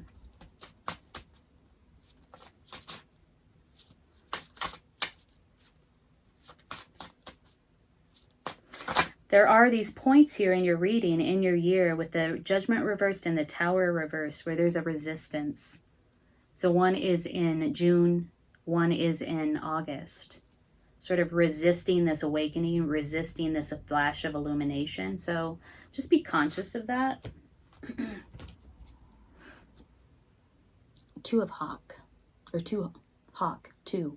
Again, a number 2. We have 3 2s now present in your reading for 2021. 2 is about unification, bringing it together, right? Bringing one together with the other. And this is a messenger. Hawk is messenger. So let's read about Hawk, because this book says it better than I could. I love the depth of the descriptions in this animal medicine tarot deck. Hawk. Hawk is akin to Mercury, the messenger of the gods. Hawk medicine teaches you to be observant, to look at your surroundings. Observe the obvious in everything that you do. Life is sending you signals. Life is the initiation. Oh, that's so beautiful. That is Fool energy. Life is the initiation. And that's exactly what this Fool is about to embark upon. An initiation. If you've pulled the Hawk card, then right now a clue about the magic of life is being brought to you. This magic can imbue you with the power to overcome a currently stressful or difficult situation. The test is your ability to observe the nuances of power lurking nearby. Is power the talent you have and are not using? Are solutions always hard to find because you've lost the broader vision of Hawk? Or is the Great Spirit displaying a gift that you need only to receive? Have the colors of the morning inspired you to create, or has the gloominess of a present situation left you earthbound, unable to hear the voice within the raindrops splashing on your window? Pay attention. You are only as powerful as your capacity to perceive, receive, and use your abilities. Wow. Let's read more. Hawk medicine is a totem that is filled with responsibility because Hawk people see the overall view. Hawk is not like Mouse, who sees everything through a magnifying glass. Hawk medicine people are aware of omens, messages from spirit, and the color of the calling card you gave them 3 months ago. No detail slips by them unnoticed. So I think when they use that phrase calling card, they mean business card. That is a really old way of describing a business card. If Hawk has circled and landed in your card spread, you are to be aware of signals in your life, so notice and receive them.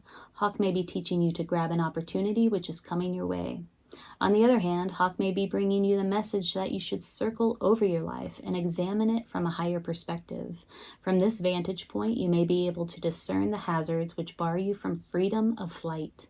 Remember, Hawk has a keen eye and a bold heart, for Hawk flies close to the light of Grandfather's Sun. Oh, that's gorgeous. So that's exactly what we've done here with your reading, is we've taken a 60,000-foot view of what's happening here for you in 2021. We've pulled out the major themes, some of the challenges and the opportunities, We looked at the progression here, the development here. And I think that's what you're being called to do as well. When you move through this thing that you're developing, take a really broad vantage point in 2021. Step outside of your personal experience and observe and witness from a great distance what's happening so that you can pull out the information that you need in order to be most effective here. Wow. Capricorn, I'm wishing you the best in 2021. Happy birthday month. I hope you have a beautiful birthday and a beautiful new year. Take good care.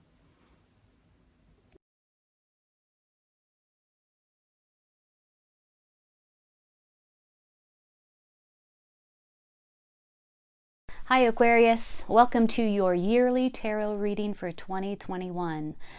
Now, I know that 2020 has been a shit show, to say the least, and it's also been very heartbreaking for a lot of people in a lot of different ways. So I am hoping that these 2021 readings will show a shift in that energy. However, 2021 does add up to 5, which is the number of conflict and change. So I'm thinking that we as a collective can expect more of that in the coming year. But let's look at your cards and see what's happening for you in 2021. So right off the bat, what I'm noticing is that you have a lot of personalities in your card. You have a lot of people around you either supporting you, and I think that they are supporting you because they're all in the upright, or just, influencing 2021 for you, influencing your movement and your decisions and your behavior in some way. Most of the personalities in this reading are more mature energies. Right? They're kings or queens. We have the Page of Swords. That's another personality, and that's a less mature or an immature energy. But most of the personalities that are surrounding you in 2021 have a very elevated, very mature energy and are in positions of authority or positions of leadership and have a great deal of influence in their lives. Starting out in January, we have the Queen of Cups. Now, this could either be you really sitting strong in your emotions, really containing your emotions very well, like becoming friends with your emotions, essentially. Or it could be a woman around you that is bringing you some support emotionally. Look at this. Supporting you emotionally in some way. Bringing you some emotional nourishment, emotional nurturing.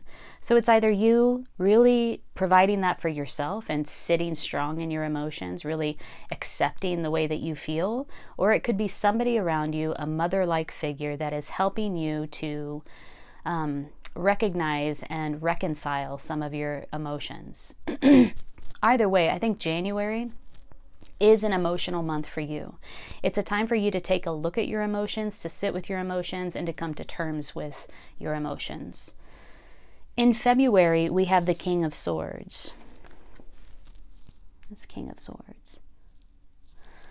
This is a person, again, this could be either you or an energy surrounding you, a personality surrounding you.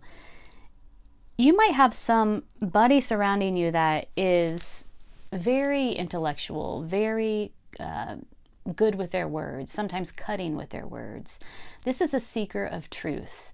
It's also people that are in the professions of like legal professions and also military professions. It's sort of a cut and dry type of thinking, a cut and dry type of energy, very clear, very concise. So if you are having to make some sort of decision in the month of February, this is the person that you want in your corner, or this is the energy that you want to embody. But this is very, I don't know, it's like very sobering. And it's, it's very logical. It's quite the opposite, I have to say, of this energy that you're in January. It's like moving from the emotional realm to the realm of your mind, to the realm of logic. So you might have people in your lives, maybe it's a mother, a father, that are very influential in your life that embody these energies that are coming in to really support you with your emotions and also to support you with some decision that you need to make, support you with your studies, support you in your thinking, support you around your perspective, clarifying your perspective in some way. Or it could just be that this is happening for you. You are embodying these energies.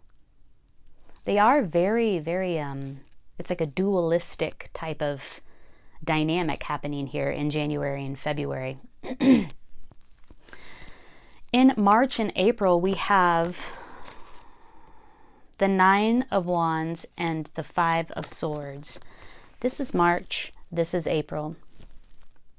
They're both in reverse. There's some sort of conflict that occurs around this time, around the time of spring, that doesn't surprise you. It's as if you have anticipated it. And you are guarded, and you're looking directly at this conflict. I see that you see it for what it is. You're fully aware of it.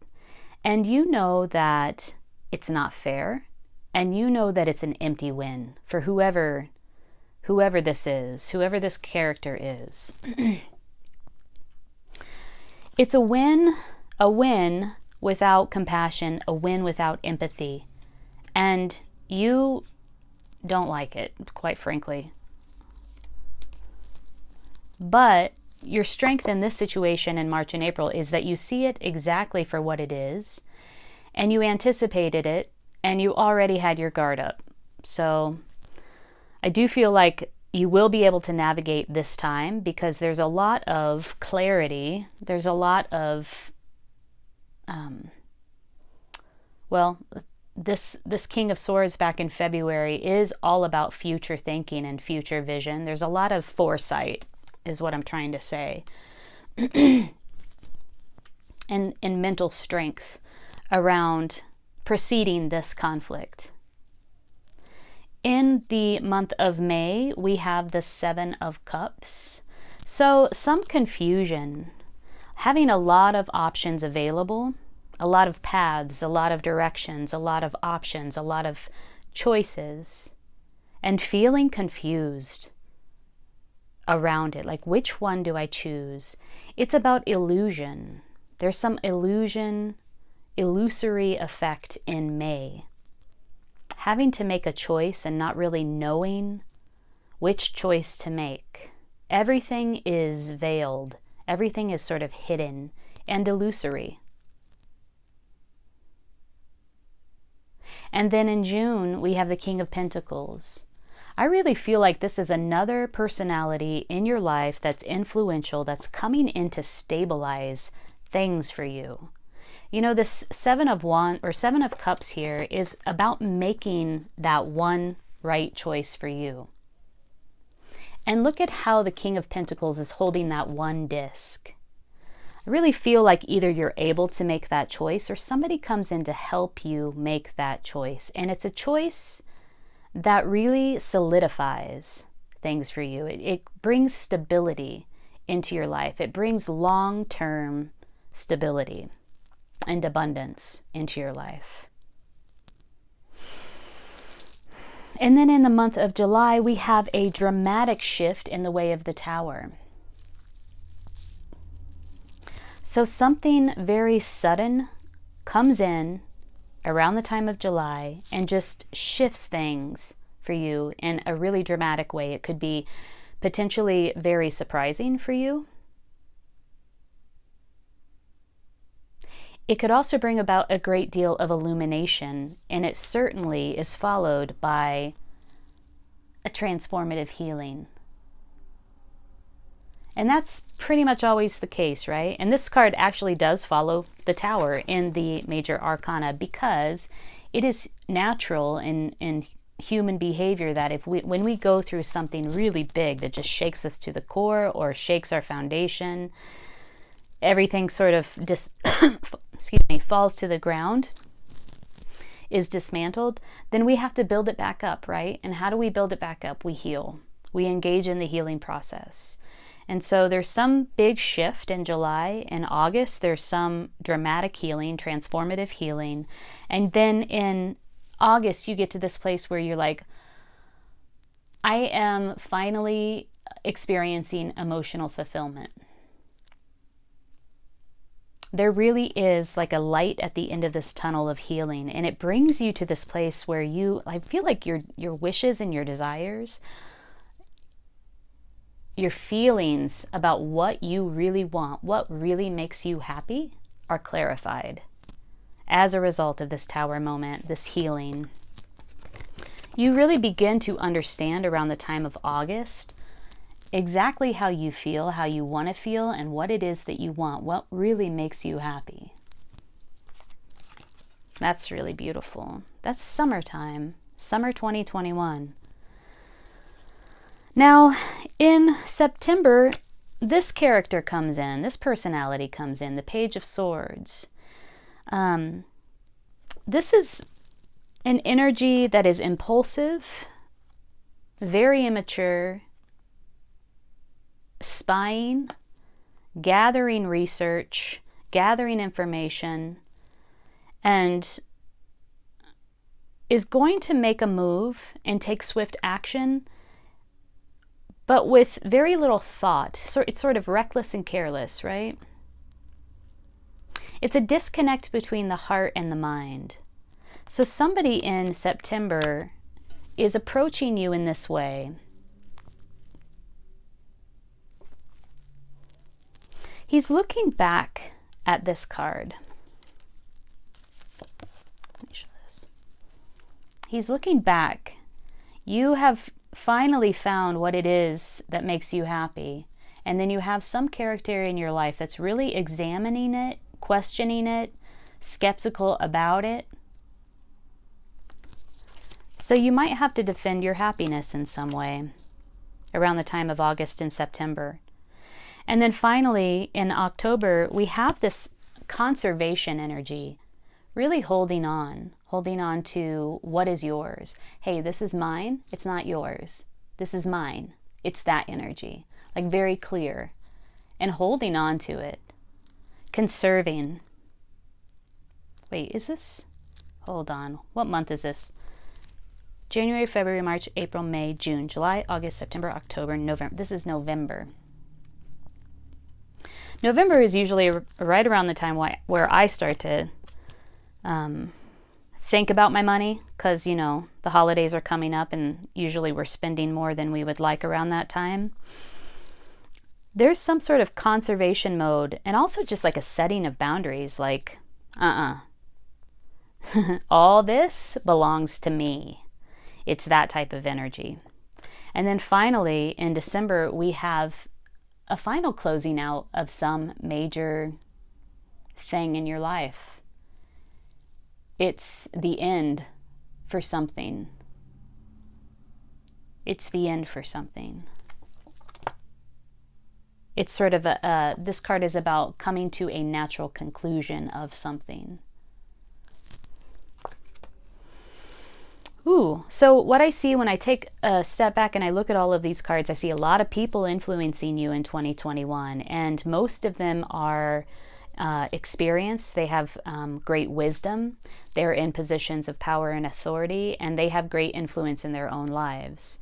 I also see some pretty dramatic shifts for you. We have a big shift in July, a big transformative healing, clarifying exactly what it is that makes you happy. And then finally, we have something coming to its natural conclusion. Let us pull some cards of advice for you for 2021. Aquarius, if this reading resonates with you, please hit the like button. It helps the reading to circulate amongst others. And then also consider subscribing to my channel. I would really, really love that. All right, so advice for you for 2021. I want to pull a card that's like a key, like a thing that you can remember throughout the year, or a thing that you can work on throughout the year, or guidance for 2021 for you.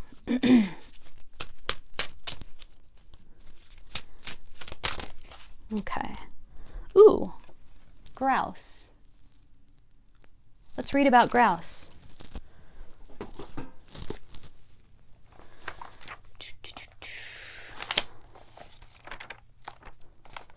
Sacred spiral. If you have grouse medicine in your cards, undertake a meditation on the various qualities of movement within your world.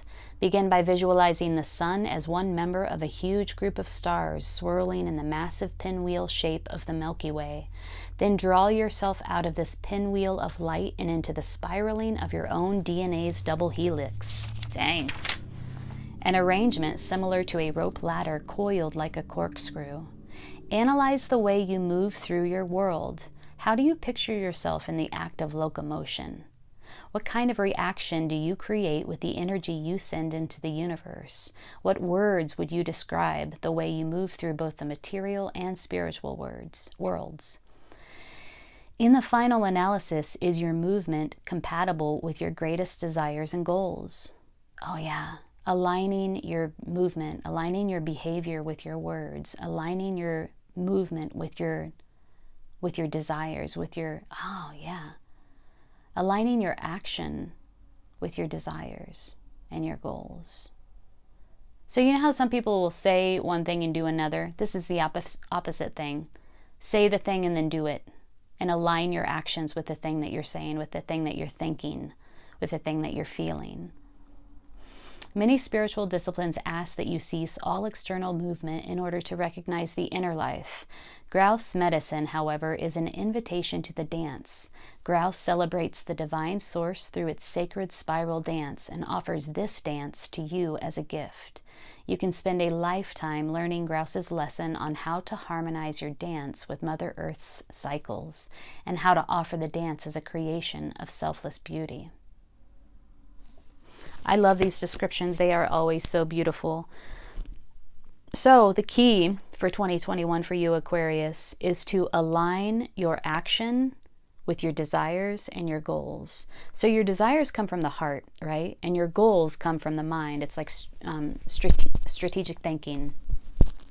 And your action comes from your body, like actually doing the thing that you feel, actually doing the thing that you think, and aligning all of that so that you can accomplish. Yeah, that's the dance. That's the dance here. And that's your key for 2021. Aquarius, I hope this was helpful. If it was, please hit the like button, consider subscribing to my channel, and I am wishing you a beautiful 2021. It looks like you have a lot of support in your corner, so that's a really good thing. Take good care. Hi Pisces, welcome to your New Year reading for 2021. Thank you for joining me. If you're new here, my name is Amanda. I'm at Luna Sync Tarot. Thank you for stopping by.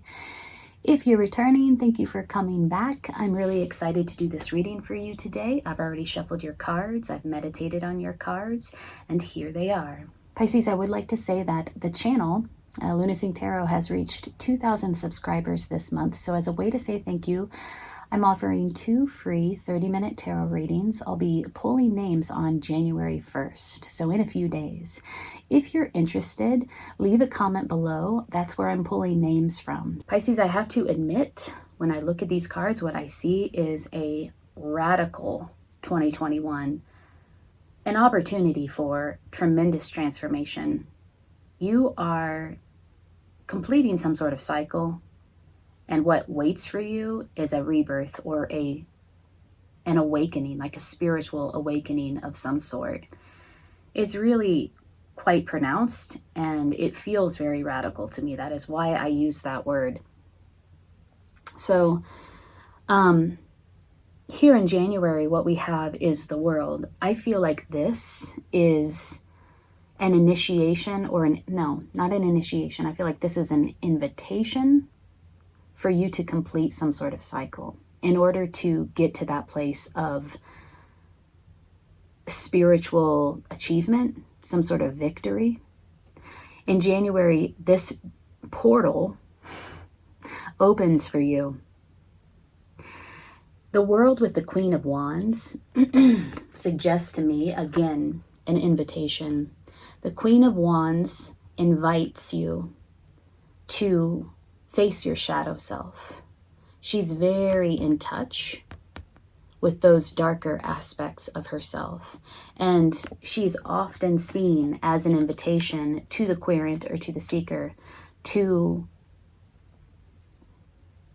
do shadow work to open the door to those parts of themselves that are lesser seen or under the surface, and bring those subconscious aspects, those emotions, those darker emotions to the surface to be kind of, what is the word? Explored and dissolved or integrated. Okay, so at the beginning of the year, there's an invitation for you to step into this energy of completing this cycle so that you can have a sort of cosmic leveling up, take it to the next level spiritually. And the Queen of Wands invites you to do this shadow work, this deep shadow work. And I really feel like this is the work for you in 2021, because we can see it play out through your entire year. March, April, May, you are getting in touch with something from the past that needs to be healed and resolved. So when we talk about shadow work, here it is. This is it. Something from the past comes up for you, either a memory, you're in touch with something from the past that is painful, emotionally painful, comes up for you to just begin to do the work, right? There's a feeling of isolation, and either you're intentionally isolating yourself to do this work, to sort of clear this, I just heard clear your auric field, or to release this thing from the past that I really feel has been holding on to you for quite some time. It's been with you for a while. So an isolation that is intentional to clear your auric field, to clear and release this thing from the past. And I do say that I feel like it's intentional, because you see here, this woman in the Eight of Swords is bound very lightly, blindfolded very lightly. She could easily remove these oppressive ties, but she remains. And I feel like that is what you're doing here in order to clear this thing from the past. You're also coming face to face with your own limiting negative belief system and your own feelings of oppression and constraint. This thing from the past is bringing up all of this that I just described. There's something that may have triggered you here in March, and it's causing you to revisit that past experience and work through it. It's not pretty, and I'm sure it's not fun, but it's important. It's sacred healing work. In June, we have the Hierophant reverse. This is you coming into, first of all, it's doing things in a very unorthodox way. Like, the way that you're approaching this is not considered traditional or orthodox in any sense. This is about nonconformity. When the Hierophant in reverse shows up, it's about nonconformity. It's also about getting in touch with your own inner god or goddess, like that spiritual light that is unique only to you, that's unique to you. Getting in touch with your own spiritual wisdom and making a choice about listening to it and following it. So whatever work you're doing here in the first part of the year that has to do with some past experience that comes up that you actively work through, even though it may feel like in the months of March, April, May, you're not working through anything, you're just sort of like in the muck of those emotions, that is the work. That is the work.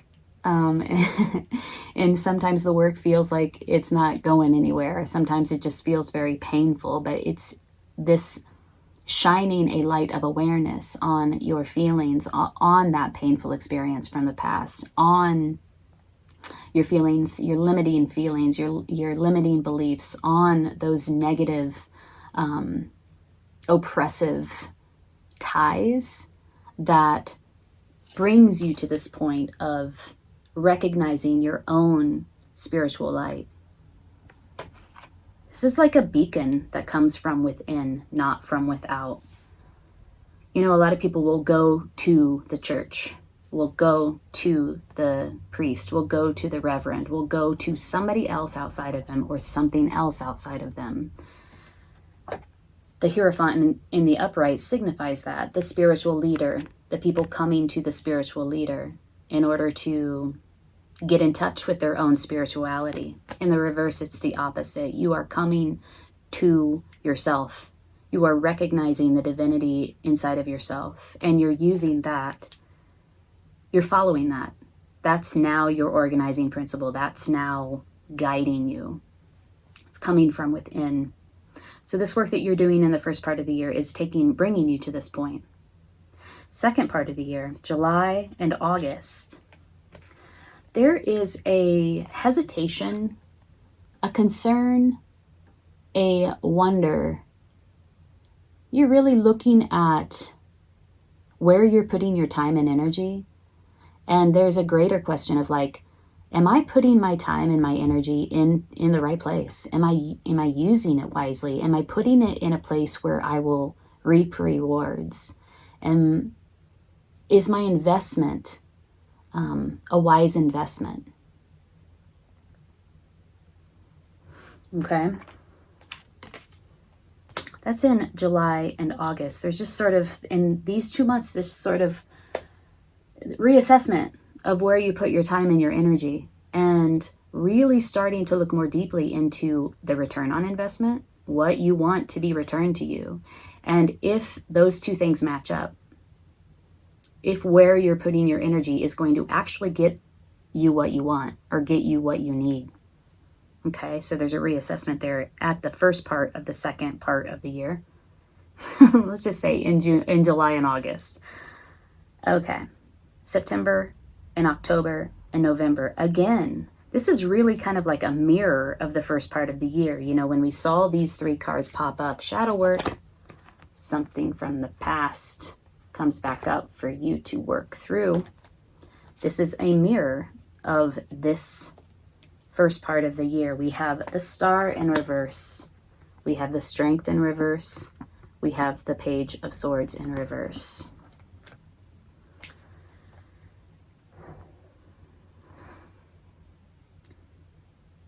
You encounter this feeling at this part of the year of losing hope, a feeling of hopelessness. You start to question, do I have the strength to do this? Do I have the inner strength to do this? You start to question your own resolve, your own personal integrity and courage, okay? And there is a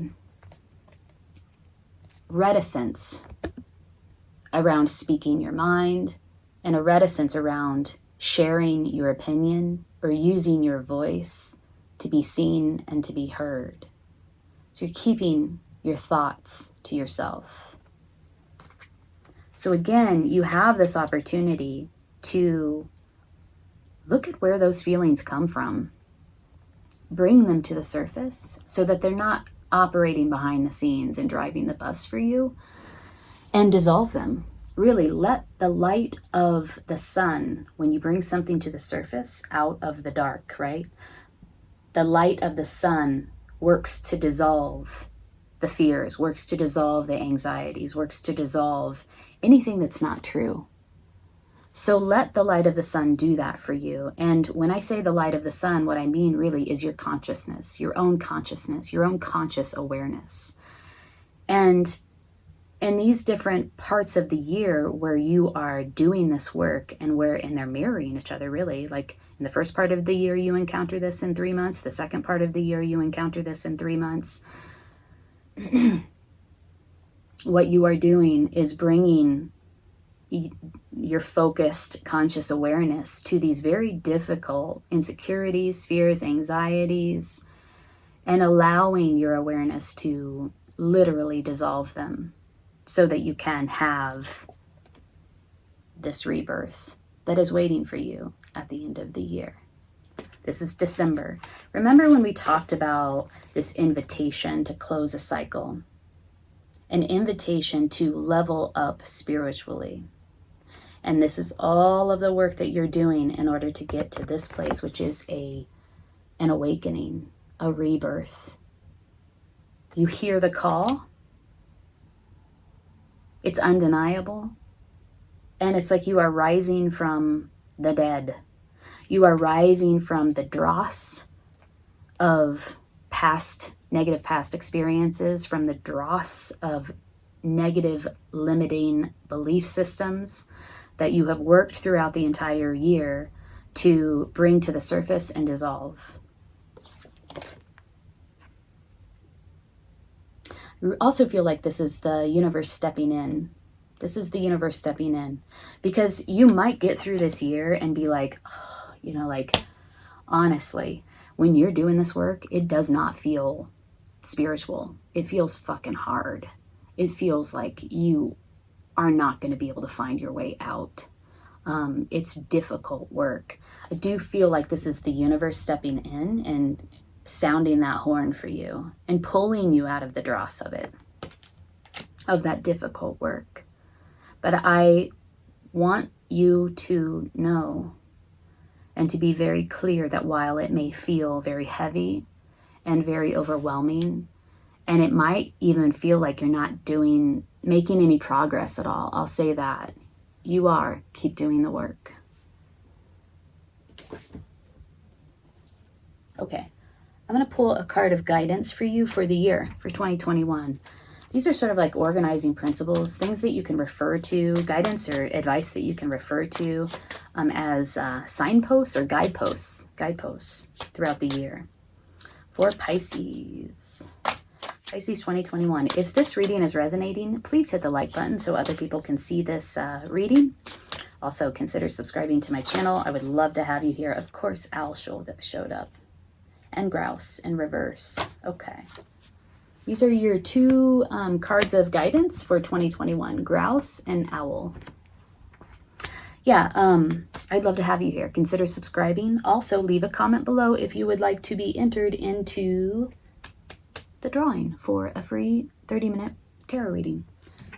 Or just leave a comment and let me know how this is playing out for you or how you feel about it, because it hasn't come yet. It's 2021. We're almost there. Okay, let's look into Owl. Owl is Athena's animal totem. Wisdom. What am I doing? Here we go.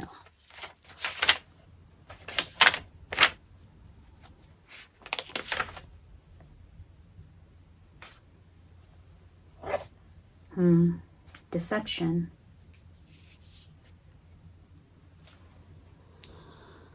Okay.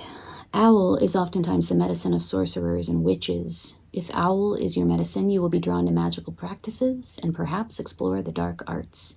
You should resist any temptation to practice black magic or any art that takes energy away from another person or being.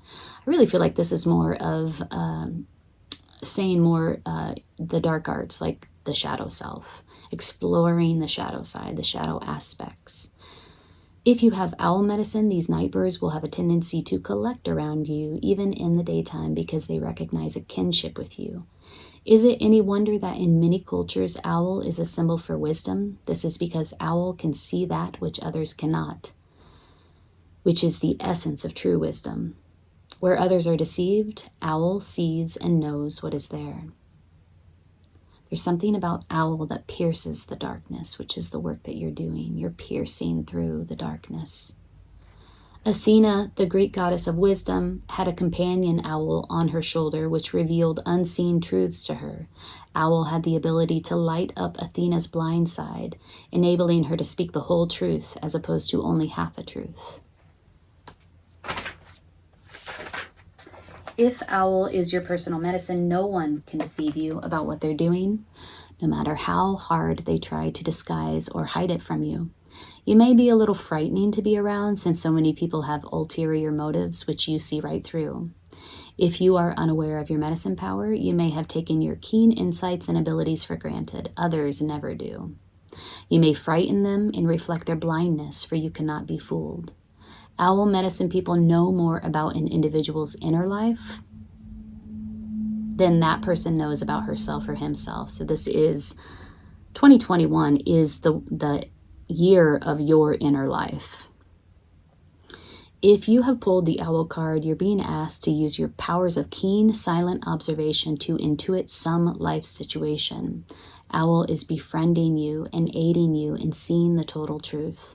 Owl can bring you messages in the night through dreams or meditation. Pay attention to the signals and omens. The truth always brings further enlightenment. Okay, so yeah, Owl is your totem for 2021. Look for owl talismans. So, just to serve as a reminder of the work that you're doing and the power of it, the power of the work that you're doing. Let's look at Grouse reverse. See what message Grouse has for you.